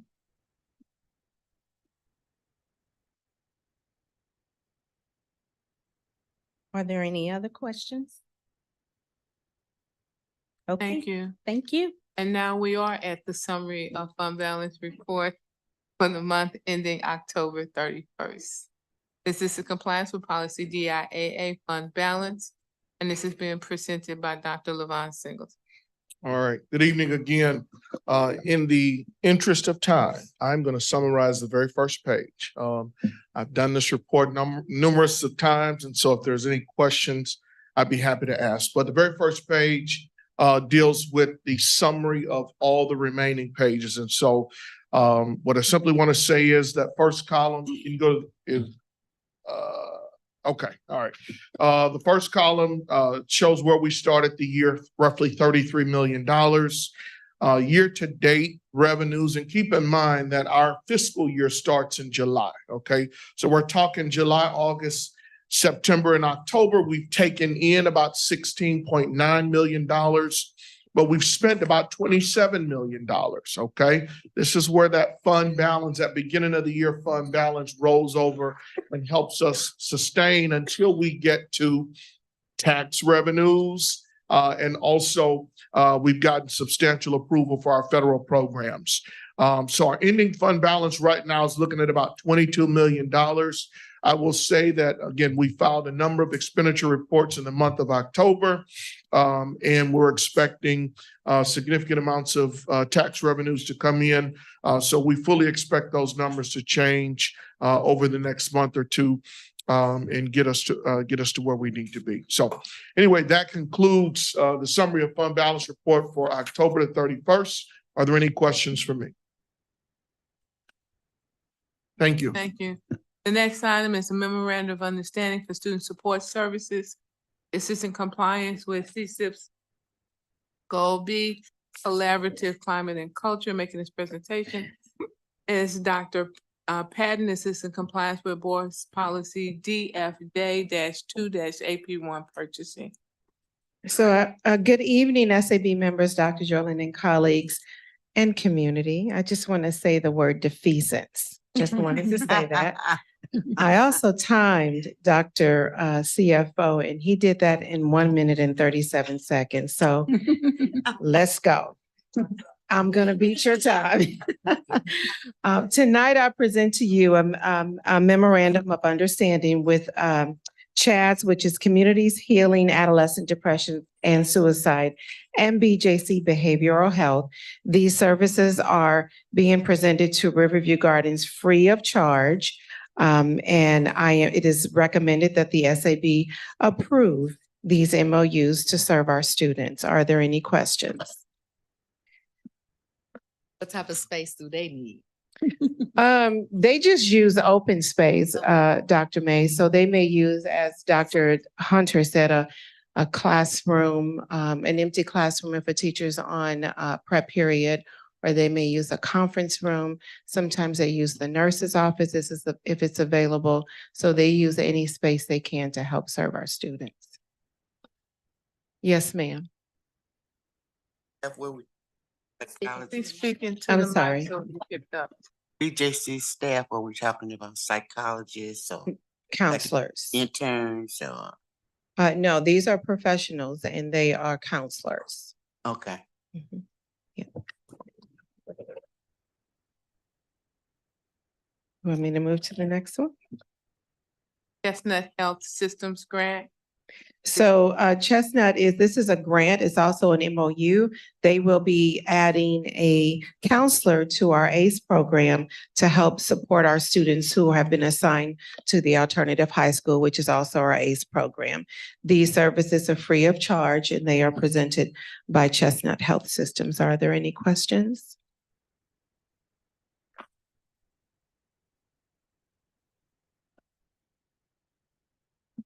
All right.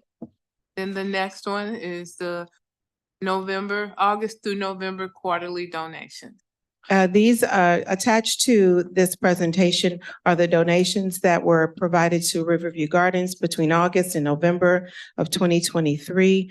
I present these quarterly, so I will do December through March or December through, March, and then I'll do it again at the end of the year. The items listed range from school supplies to uniforms to toys. None of these items obligate us to continue. In other words, we don't have to pay to continue their services. They are all free of charge to us. Are there any questions? Dr. May? Have we established a relationship with the foundation to get some? Yes, with the Education Foundation. Yes, we had a meeting a couple of weeks ago and are trying to get another meeting rescheduled. What we've discussed thus far is how they can support in terms of grant writing and things like that. And Ms. King is currently trying to get our next meeting scheduled. So we have started that conversation. Transparency's sake, I am a member of the mission attempts. I just want to be transparent. Okay.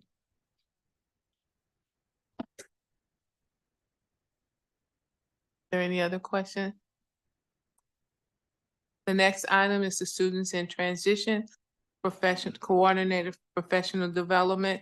Making this presentation is Dr. Patton. So as I've brought forth a few times, we were involved in a lawsuit of one of our homeless students.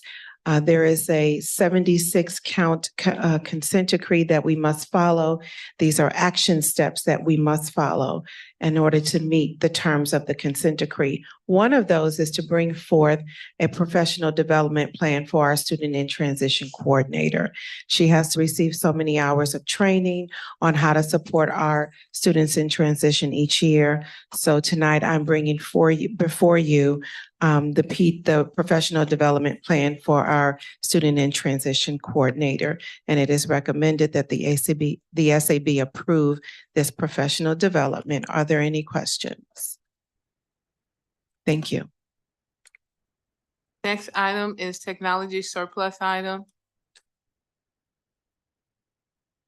And this is being brought forth by technology. This is in compliance with board policy DNC, surplus school property. Good evening, Special Administrative Board, Dr. Pruitt Adams, colleagues and community. Tonight, I'm just presenting the technology surplus items. Basically, it's old items taking up space. So it'll free space if we remove those old items from all the schools. Is there any questions? Some districts, they offer the purchase those items, do offer that opportunity as well. Actually, you would probably have to ask Dr. Larry because we were discussing a program for the community. So yeah, you can follow up with Dr.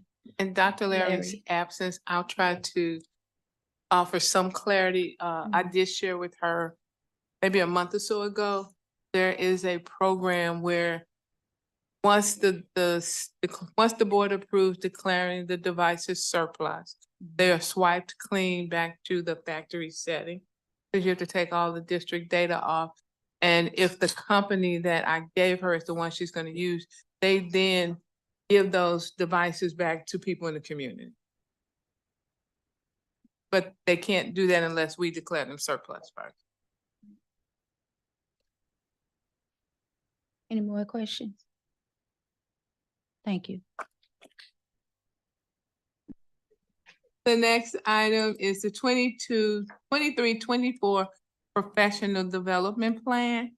And this item is in compliance with all of the items of CSIP and board policy GCL Professional Development Opportunities, GCL-AP Professional Staff Development Opportunities. Making this presentation is Dr. Tiffany Patton, who is coordinator for professional development. Dr. Patton. Good evening, Special Administrative Board, Dr. Pruitt-Adams, colleagues and community members. I am getting lots of eye darts right now because I'm last. So I'm gonna try to go as quickly as I can. I did compile kind of like the highlights of the plan in a PowerPoint presentation for you that could help to guide your understanding of the pieces, because I know the plan was about 50 pages. So in this PowerPoint, there are 5 sections. First, I want to talk about student and educator learning needs. This information was taken directly from the Comprehensive School Improvement Plan. We know that our students in the district perform generally in the basic and below basic range on the state assessment, with the lowest performing area being mathematics. Additionally, we have identified that there are some reading needs, particularly at the elementary level, and particularly in 3rd grade, given that less than 1/4 of our students in the elementary grades are currently reading at or above grade level. The next slide talks about educator learning needs. And do I have a clicker? You have. Okay. Here we go. The next slide talks about educator learning needs, and this is the raw data from the survey that was submitted or sent to district staff members in March 2023. And it asks their interest in receiving professional development in a range of topics. So this chart shows you what the range of topics is. The next slide shows you what the top interests were from teacher input in terms of areas that they would like to receive more professional development. As you can see, student engagement is at the top, classroom management, close second, curriculum implementation, social and emotional learning, and then parent engagement and communication. This information has been used to inform the professional learning plan, because research has shown that one of the most effective ways for professional learning to actually yield results is for it to be connected to teacher interest. So teacher input is a very key part in creating and designing any professional learning plan for a district. The next section is the professional development goals. These are directly aligned to the district's comprehensive school improvement plan goals. That is mandated by the state professional development guidelines, that any professional learning goals we set are in service to the district achieving the comprehensive school improvement plan goals. The next slide is a fun fact. It talks about the fact that in the United States, we spend on average $18 billion on professional development for teachers. And this number is from 2018 pre-ESSER funds, so it's probably more now. And this just highlights that alignment of the strategic and implementation of what teachers are learning and what we as district leaders are expecting and inspecting is essential in ensuring that the resources we are utilizing and investing in professional development will actually yield results. So the next slide shows the district professional learning goals. You can see in your leisure time, when you have time to actually read through each of these, that they are closely and directly aligned to the comprehensive school improvement plan goals. The overall focus is incorporating reading instruction into all content areas. It's a significant area for us this school year and likely next school year as well. So many of the priorities and the resources for the professional development fund and budget have been allocated towards improving reading instruction across multiple content areas. And that is in accordance with the state of Missouri's mandate that districts provide science of reading training to its teachers.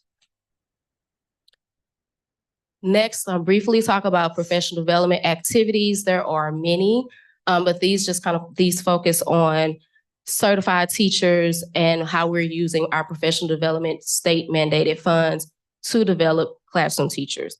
So summer learning, you've heard about many of these opportunities in the past because I have brought them for you. But we had the Equity and Action Conference that was aligned to the teachers' interests. The Level Up Institute was in partnership with Solution Tree and it focused on accelerated learning. Then over the summer, we also provided professional development on Number Talks and CRA, which is a mathematics focus. Professional development for district PD days, we are providing letters training to K-5 teachers, librarians, ELL teachers, SSD elementary teachers, gifted teachers, reading specialists. We are providing Aspire training, which is also science of reading training for secondary teachers, which I've brought that item before you as well. And so that's for core content area secondary teachers. So 6 through 12, math, reading, science, and social studies teachers. Collaborative team meetings for our related arts teachers, K through 12, where they work in a professional learning community to create activities that incorporate reading instruction into their units. CRA and Number Talks, professional learning is provided to secondary math teachers, so 6th through 12th grade math teachers. We have also provided professional learning on utilizing the News Ella resource that has been purchased this year, and also SAVIS, My View and My Perspectives curriculum resources at the secondary level. Additional professional learning opportunities, classroom management practice clinics, which I'll talk about also shortly, Project Lead the Way training, international teacher cohort trainings, which are monthly after school each month. And then we also conducted a new teacher orientation training for them when they arrived. We also have new teacher mentor programming that is happening in buildings. Each new teacher has a mentor that is funded and paid for out of the PD 1% account. We have teacher wellness trainings. There are 4 scheduled for this year to work specifically with newer teachers on how to manage and sustain yourself in the work of educating children. We have letters for administrators training that we are offering to our district leaders and school leaders to assist with the implementation of letters at the building level. We also have our teachers to write professional growth plans, and we fund the goals that they set for themselves and the activities that they are interested in engaging in to learn and develop themselves. We fund those activities out of the PD 1% account. We also provide professional learning funds for conferences. The major conferences that the district has supported and funded are AVID, the SAMS Conference, Innovative Schools, and Model Schools. The professional development budget is outlined for you in the document. In this presentation, I just generally name that the total allocated amount is $698,850,000. For District PD 1%, $950,000 came from that amount. And then ESSER 3 funded the overage at $157,900,000.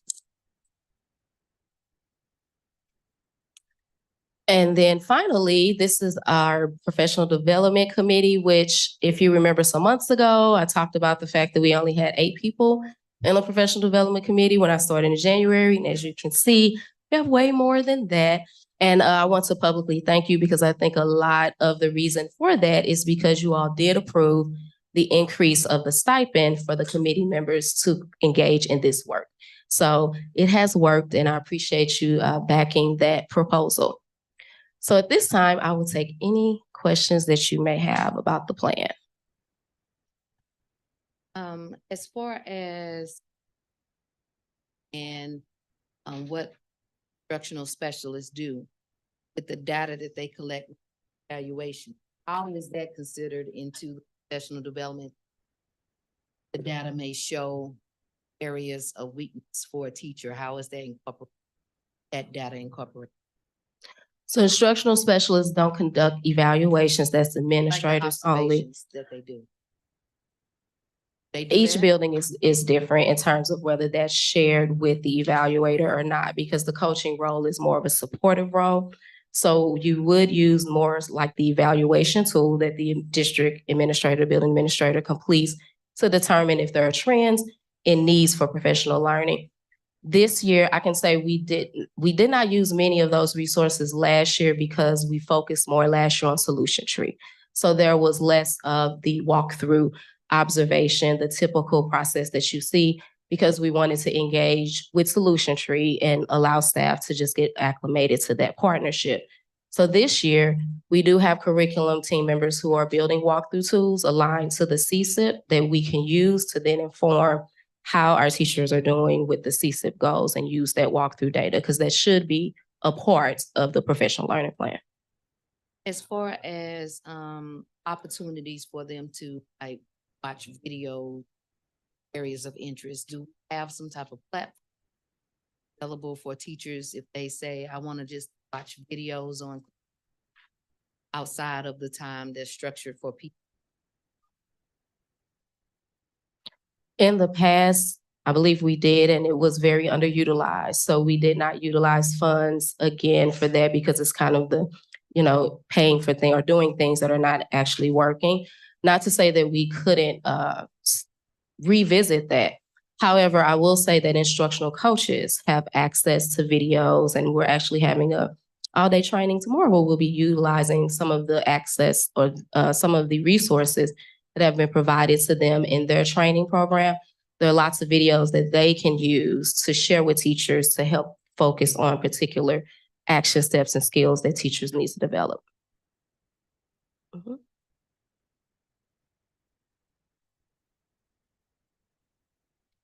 Next item is class management practice. All right, thank you. This proposal is being presented tonight for discussion and approval, hopefully. It is in alignment with the information that I just shared. Classroom management continues to be an area of high request for professional learning, support, and development.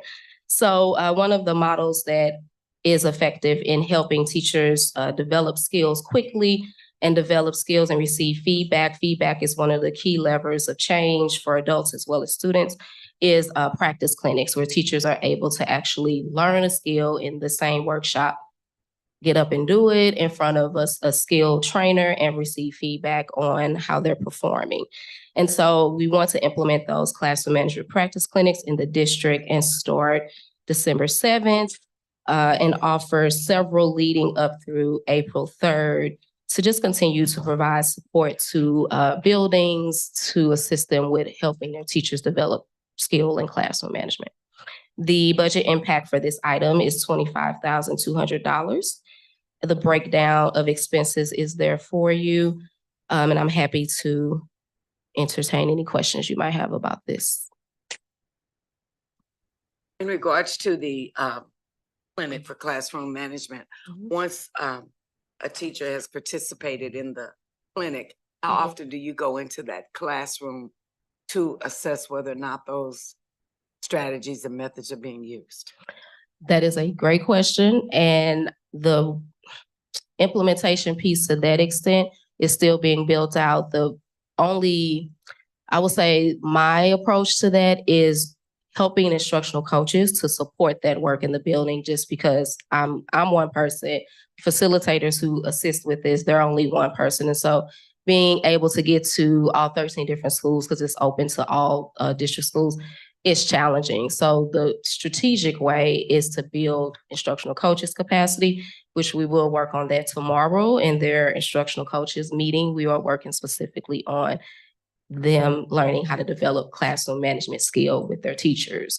And so those observations are done at the building level with instructional coaches, and then I work with them to support them with supporting teachers. Are the principals and assistant principals trained in the evaluation and implementation of skills that are taught? Not formally, they are welcome to come to the training and observe. And I will say, when we did something similar like this in April, we did one full week. So we did 4 sessions in 1 week. I had quite a few coaches to actually come and attend so that they could see and learn the skills that teachers were learning firsthand. It might be advantageous that principals and assistant principals, since they are evaluating, that they get some of that training so that they recognize the strategies when they go into the classroom, and then they can also provide feedback, because feedback is so important, and follow up. Yes. With professional development, so much in education, we receive so much professional development, and nobody ever comes back in and says, hey, did you try that and how did it work? That's exactly right. So I don't want to do that. If we're paying lots of money for professional development, we certainly want to get the most for our bucks. Able to provide that follow-up, make sure that the strategies that we are suggesting are actually being put in place, and that they're being put in place properly, that those people are, you know, because it's one thing I can sit in here in a room full of adults and I can go back and I can regurgitate everything you just taught me. It looks a little different when the people in front of me are 14 and it's 30 of them. Yep. So that looks a little different. So we want to make sure we have that follow-up. That's a great suggestion. And I can definitely talk to Dr. Pruitt-Adams and the district leadership team who work directly with the principals about using the principal meeting time to allow them to participate in some of those trainings. Oh. I looked at the budget impact, and maybe I'm not reading it correctly. There are 4 sessions it's under facilitator fees, but there's 8 sessions of workshop. I don't know. That's because Dr. Tiffany Penn, and it was one of the questions you asked. It is. And in the response, this indicated that she will be conducting 4 of the sessions herself. As a district level administrator, she can't be compensated for doing the training during work time. She's salaried.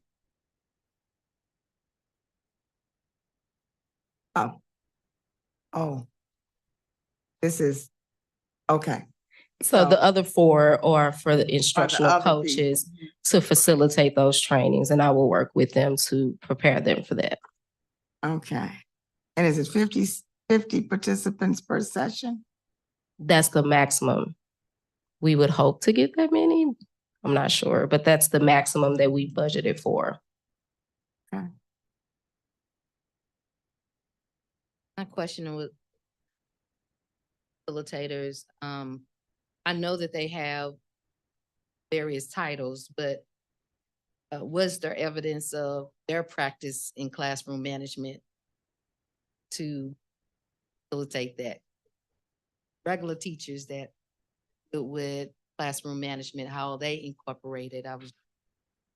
So I will say that that portion of this document was edited out. That's an error, so that should not be there. But the instructional coaches who I will work with are coaches that I've worked with before who have shown proficiency in classroom management. I've also worked with them already on facilitation techniques and how to lead clinics like this. So it would be me continuing to develop that skill set in them. Is this plan also used for, or can it be used for teachers who may be facing a professional improvement plan, part of their getting on the right track? Yes and no.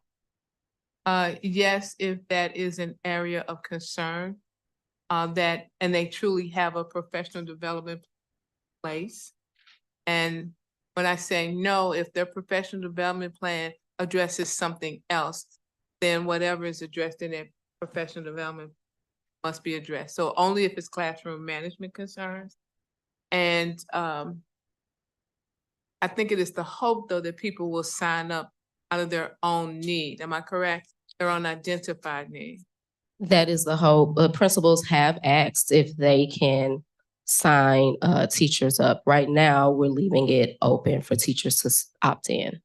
But in the case of a PIP, would you use this if classroom management was If a principal has a teacher or teachers that are struggling with classroom management, they have the right to say, this is happening, this is going to take place.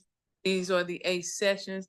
This is part of your professional development plan that you will attend. That is correct. Yep. But teachers are compensated. If it is a part of their PIP, technically, they don't No, have. It's outside of school hours. I was gonna But it's ask outside that of question. school hours. Yes, it's they from would- 4 to 6. Then they would be compensated. Mhm. So it's outside of school hours, teachers will be compensated. But she's gonna be instructing outside of school hours and she's not compensated. So that's, our policy says, this is policy, that you're an administrator, so you're not entitled to a stipend. For example, it's after hours now, and we're all still here, and we are not being compensated for that. The old adage is when you're an administrator and you're 12 months, it's not over till it's over. But administrators are not entitled to receive stipend. And that's almost every school district you go to. Mhm. Yeah. If you facilitate a training, you don't get paid. When we do town halls, none of us get paid because we're doing a town hall from 6 to 8. Because as an administrator, for example, I'm on call 24 hours a day, 7 days a week, 365 days a year, even if I'm on vacation, because that's a part of my job. And it's policy. That's the best I can tell you, is policy. Okay, any other questions? All right, it is my recommendation that the board, that SAB approve the classroom management practice clinics not to exceed $25,200. We asked for tonight as Yeah, well. it's on Yes. there. Okay, thank you so much. Our last item is a transition. Good evening again, SAB members, Dr. Jolin, colleagues and community. In conjunction with the consent decree, I also have to bring forth the position of the student in transition coordinator. We don't typically bring specific job titles to the board for approval. That's included on the staffing plan. But one of the steps of the 76 item consent decree is that we specifically get the job title approved for the student in transition coordinator. Are there any questions? Thank you. That concludes the items for discussion. Now then moved from item 9, which is approval of the consent agenda items, to item 10. May I have a motion to approve the consent agenda item? So move. Moved by Dr. Coleman. May I have a second? Second. Second by Ms. Lang.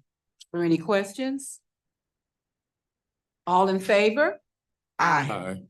Everybody? I didn't hear everybody. All in favor? Aye. We'll now move to items for action, which is the classroom management practice clinics. May I have a motion to approve student in transition? Wait a minute, right here. May I have a motion to approve the classroom management practice clinic? So moved. By Dr. Yvonne Elliott. May I have a second? Second. Second by Dr. Coleman. Are there any questions? All in favor? Aye. May I now have a motion? Oh, it has been approved that we will accept the classroom management practice clinics. May I now have a motion for adjournment? Approved by Dr. Von Elliott. May I have a second? Second. All in favor? Aye. You're adjourned. Thank you.